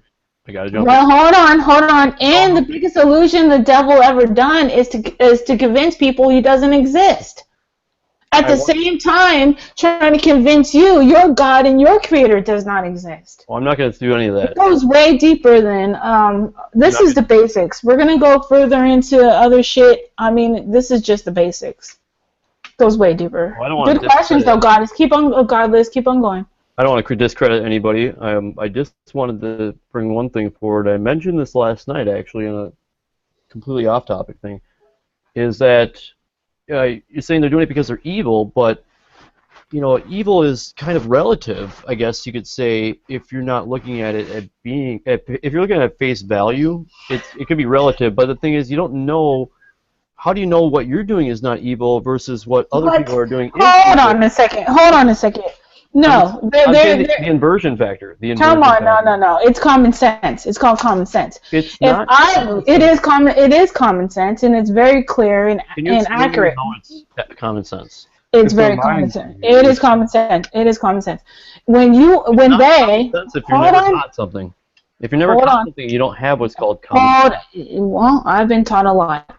So when you have people that want to kill a society and poison them, their food, the air, their water, program them on their TV, on their devices, through their music, through their eyes, through the symbolism and so forth like that, do you think that that's good? It's not. I'm gonna throw the razor. Hold on. And then you have people that hold on, Matt. Fucking A. Listen. Then you have people that love people and care about people and want people to realize the truth that this is happening to you and you're not even aware of it. So I think that is kind of nice. That's a little bit good. Okay. So there is a big difference, dude. Come on. But come on, Matt. You know I've talked to you so many times. I definitely understand what you're saying there. I definitely. Come on. Let's keep our common sense here. All right. But I am keeping my common sense, and I'm also keeping an uncommon sense as well, and that's one that most people don't look at is the inversion factor. Well, that's why I have you on the panel for that reason. But at the same time, don't underestimate my research. Oh, I'm definitely not underestimating. I have to ask what needs to be asked. I mean, that gave a really emotional response. I know you feel very strongly about it. It's just because I know. I want to know. I want to know. Good. So then ask the right questions, and you'll get the right answers. If you ask stupid questions, you're going to get stupid answers. Is Matt a Christian? No, I'm non-religious. I've never even mentioned this in here tonight until now. Well, I think the reason, though, that they're hiding the flat Earth in particular, other than reasons that we just said, obviously it screams creation, is that it's their way of keeping us in a box, keeping us, in their. We have to appeal to these priests of NASA and astronomy for them to tell us where we are. Yeah, instead of us being able to say, you know what, let's figure out for ourselves, we have to appeal to these people who can figure it out for us. Just another way of keeping us in their Illuminati puppet box. No, I can see what you're saying. That's a really good thing. It's like we don't have each one of us. Like I can't afford a fucking spaceship. Right. I wish I could. I'd love to have a spaceship, but I can't. And yeah, you're right. You do have to rely on whatever can provide one. I guess. I have a question. I just want to get Jay in here. Yeah. Perfect timing, Jay. I have a question. Okay, so because I'm kind of new to this whole idea, and I want to be able to just kind of understand as much as I can. How do we? Okay, like I can get a telescope, right, and I can see Jupiter, right? Yeah. Jupiter is a star. But yeah, you're seeing Jupiter, the star. Okay. It's not a planet. Okay, so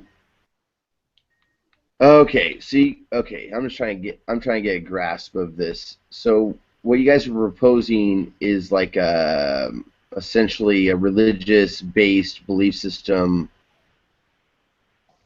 I'm not religious. Well, I'm just saying, like, it's mostly from the Bible, though, is what I'm trying to get at. It's through my research that led me to the Creator, and then I picked up the Bible. Yeah, I dig the Creator, man. Don't get me wrong. I'm trying to come at this from Yeah, excellent. Go ahead. a rational standpoint, right? So, the Creator created Earth, valid, right? All things, Creator created all things, right? And then the firmament is the celestial bodies, yeah? Yeah. Okay, right on. I dig that. So why would they try to lie to us, man? Well, for reasons like we said, if you knew that you were in a planetarium or in a terrarium instead of a speck of dust in infinite space in the middle of nowhere, it takes the focus and puts it right on you, buddy. You are the show. You are the Truman in this episode. Fair The enough. spotlight Fair is enough. on you. I So can if dig people that. realize through collective conscious that, hey, you know what, we are special. Humans are, yeah. Let's find out what our purpose is, and not listen to people who tell us that we evolved from slime and worms. What about those telescopes you could look through so you could see other galaxies? Well, I was speaking on that earlier. There's only like 7 of those so-called telescopes. Hubble, NASA has a couple, and then a few others. There's only one like amateur one that can see that far, and it's for some billionaire out in like Saudi Arabia or something. But these are the only people capable of giving it to us, and they are all funded and employed by different government sectors and agencies and that kind of thing that have been known to lie to us. So you can believe that they're giving you genuine information, but I would say just be as skeptical as you can from your limited point of view. But I guess, and I agree with you there. I mean, we've been lied to by governments. That's a given. We know that's true. But I guess if I was somebody who was, studying physics, like astrophysicism, or if I was studying astronomy, and I really wanted to work with one of these large electron microscope, or not electron microscopes, I'm going the opposite direction there. But like an X-ray microscope or a radio frequency one. Even just a normal telescope, dude. Like the Persians. These are radio frequency ones. Bro, the Persians were detecting star systems and other planetoids thousands of years ago. You can do that by letting a little bit of light into a big area, and magnifying it. Yes. No, I'm not even saying NASA, bro. I'm saying, like, seriously, like ancient peoples, Archimedes, Pythagoras. Well, don't forget the Inca and the Mayan too. Well, those were based on celestial bodies that you can observe here. Yeah. They're talking about distant, deep space. Oh yeah. Sorry, I'm getting off. I'm wagering. Thank you. All right. So, Godless, do you have any other questions? Yeah. What about the planes that fly all the way around the world? Good one. Well, you can fly east and west around in a flat plane. However, to my knowledge, there's never been a documented, a recorded north-south circumnavigation, as in going from the North Pole, going over the South Pole, and coming up around the other side of the Earth, so you're at the North Pole again. That would prove without a doubt that we're on a ball, but we've only circumnavigated east and west, which could easily be done on a circle. So, wait, so what, like California is all the way to the west, and then like Australia is all the way to the east? Yes, according to the globe map, the globe model, yeah. You shouldn't be able to see Australia from... Oh, crap, I never asked this really simple question. Wait, no, what about, so you could fly from like North America to Asia by going from west to east, right? Yeah. But then you shouldn't be able to fly from like Australia to California going from east to west, right? Well, you would have to make a northern correction, and in fact, all ships and planes, when they're traveling far distances, like thousands of miles east or west, they have to make northern corrections. And in fact, all compasses What about during Pearl Harbor? Only point north. Your compass only points north. So wherever you are within the circle, your compass is pointing north, and you just travel relative to that. Pearl Harbor, they had due east. How did they correct and associate for that? What do you mean? Pearl Harbor, they went due east. Yeah, what about the planes that go from Australia? They fly east and they land in California. They're the ones that went from like the Japanese coast or Japanese ships that were sitting right in the Pacific, right outside Japan, and they went directly east towards Pearl Harbor. I mean, but they did that in a certain number of hours. I mean, it was orchestrated very, very definitively and discernibly. How far is that distance? That I couldn't even tell you off the top of my head. Yeah, so I'd have to know that. Oh, okay, yeah, I guess I don't know. All right, so I'm gonna go back, if you guys don't mind, to my subject. I have one last video I'm gonna show, and it's called "What's the Deal with All the Triangles?" All right. I just want to say hi to everybody in here, whether I like you or not. John, Christopher, Mike, McChulo, Phantom. Let me see who else. Ace, Michael, MG42 Pillbox. Let's see. Alright. Anyways, you guys, thanks for tuning in. And I'm going to show one more last video, and then we're going to have a little bit more discussion and then end this. Alright? Alright.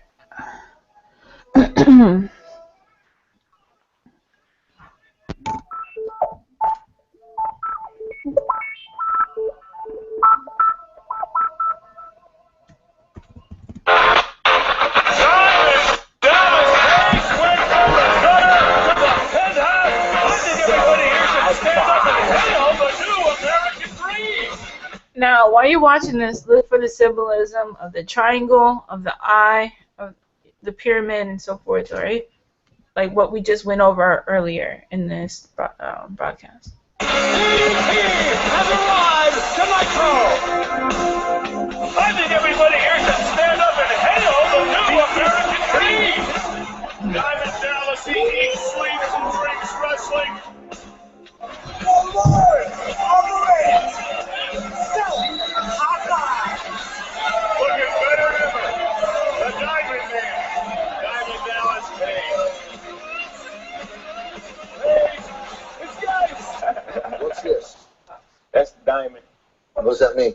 Well, like I said, we had lofty goals early on. We thought we was going to put out an album by this group called Chris John. Right. And we thought it was going to go diamond. We thought it was going to sell 10 million records. He's so lying. we was doing this as laughing, like, we're going to sell 10 million records. Lying. He's doing mockery right there. He knows exactly what the fuck he's doing. He's a Satanist, evil fucking warlock bitch. Diamond! I think your screen is frozen. Doing it. Then we started doing it next show. You can't see it?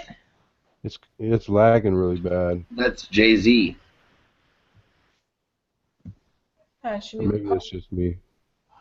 Yeah, it should be fine. I think. Alright. There you go. Well, we're going to be back with Jay-Z for some final words, and there's going to be a lot of them, so stick around. Now, this is a good point right here. Least Satan should get an advantage of us, for we are not ignorant of his devices.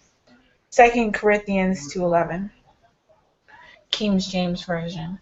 So now, not only of his devices, like what he can do, but literally our devices. They're called devices. And that is how he's also coming into our lives as well.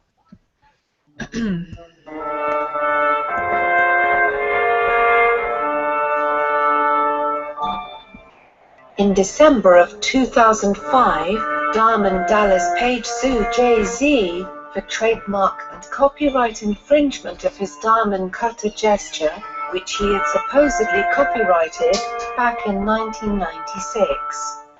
In July of 2007, Jay-Z settled this lawsuit with the wrestler for an undisclosed sum. But what is the real truth? What does this symbol really represent?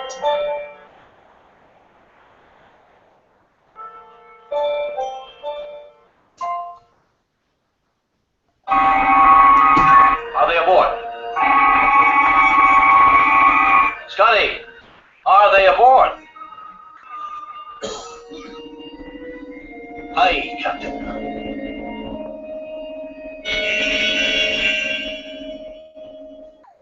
They are. And a nice lot, too.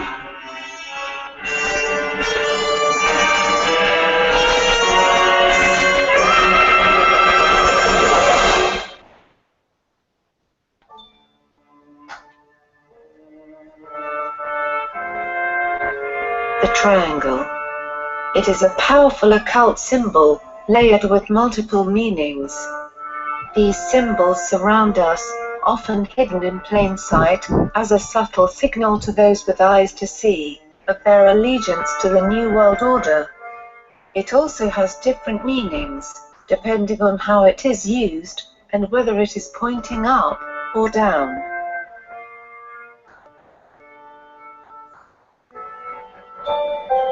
For example, notice the alignment of the eye inside the triangle.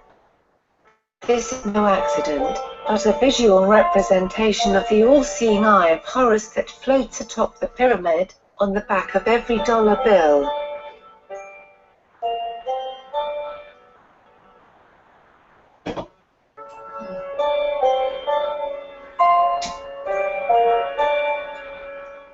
Obama worshippers adapted the gesture as a sign of unity, never realizing that Hitler's hands made the exact same gesture over 75 years ago.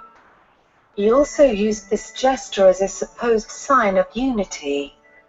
But the unity that it actually represents is a cult, the unity of the satanic trinity of the Antichrist, false prophet, and the dragon, Satan.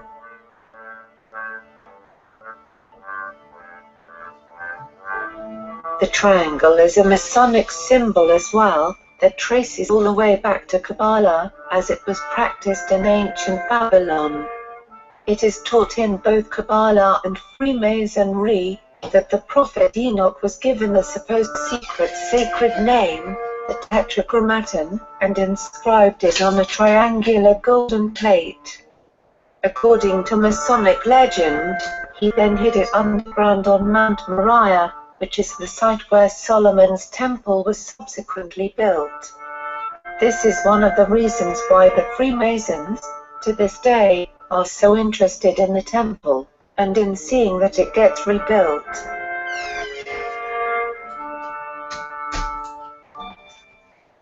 In the spring of 1909, Aleister Crowley released the first volume of the Equinox, a magazine of his Ordo Templi Orientis cult. In the section on the signs of the grades we have this figure. He represents fire and the goddess Thumashneith. Right next to this gesture we have its opposite, with the triangle pointing down.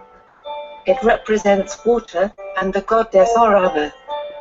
This gesture is less seen, and is often performed clandestinely. This gesture may also be found everywhere, from the Catholic Church to world leaders and even in supposedly Christian churches.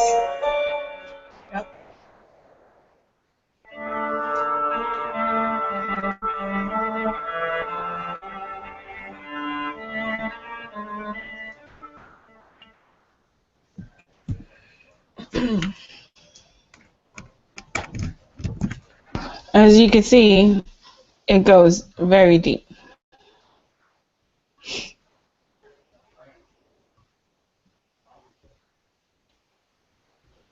Yeah. What do you guys think about that? Boom.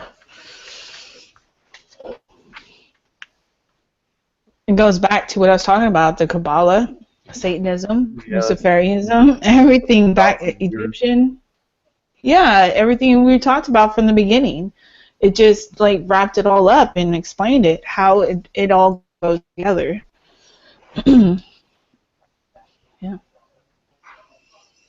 Yeah, there's still a lot of things that I do not know. Yeah, it's okay. There's a lot I didn't know either, and still a lot I don't know. But yeah, so I'm gonna end. Hey, Silver, how's it going, dude? Oh, yeah, I didn't even know. I'm used to seeing his profile picture all the time, so I didn't even notice he's in here. Pretty good. How are you guys doing? Good. Good, dude. Talking about some. I was in an off-air hangout with like Aaron and Denise, Janet, a whole bunch of other people. Did you have a tooth thing today? Yeah. I can tell. I thought you were drunk at first. Did it go okay? Yeah. Wait a second. And they gave me a whole bunch of sedatives and awesome painkillers, dude. Just a little high right now. Okay. Big Pharma. It's all right. All right, so we're gonna say our goodnight. I'm gonna end this. I don't want this to be too long because otherwise people don't watch it. So yeah. So everybody, Jay, I'm gonna start with you. Do you have anything closing about what we talked about this evening? Like any concerns or any questions or anything you want to end with? Man, I basically just learned a lot. Like, I mean, I listened to what you guys had to say, and I'm gonna read up on that Aleister Crowley character, and I'm gonna watch the video by the initial video that you showed. Bryce Taylor. Bryce Taylor, thank you. Right on. Good. That's all I asked for. That's awesome. No, Thank you, Jay. Jay's a good guy to know on here because he's been on here for a long time, and Jay's never been the kind to like just bluntly tell anybody they're wrong. He'll listen to everything and try to learn it, and if he knows something else that is countering that, he'll ask for the clarity or to clarify what the difference is. And, but he's really cool about being objective. Well, at least they ask. I'm used to people who don't even look into anything and just tell me I'm wrong. At least look into it first, and then say, Rose, I looked into it. You said you mentioned this, you mentioned that. I looked into it, and then have your opinion. I mean, I can respect that, but if you just say, if I just tell you what I know, and you go, well, I think you're wrong, and I say, well, do you know anything about it? No, I don't, but you're wrong. I mean, I can't respect that. No, it's not acceptable. So, it's not acceptable, but I get that, and a couple of those people are in the hangouts right now, in the chat room. The time to research just to figure out that you're wrong. What? Well, that's showing your genuine concern for it if you do that. Yeah, if you really want to know, then you'll take the time to look. Otherwise, you really don't want to know, and therefore, it's not about the evidence. Then at that point, right? Yeah, if you take the time to and determine whether what you believe was right or whether what they were telling you was correct, and you found the differences and you discover that somebody else had a better explanation for something that you previously thought was a different way, I mean, it's the least you can do is tell them. Absolutely. All right, so again, MK Ultra Mind Control, the Wikipedia definition is mind control, also known as brainwashing, re-education, brain sweeping, coercive persuasion, thought control, or thought reform. And I suggest you not be a part of that. And whichever way you can do that is better off for you and your entire family and all your friends. Yeah. So I just want to say Jesus Christ is real. We're on a flat earth.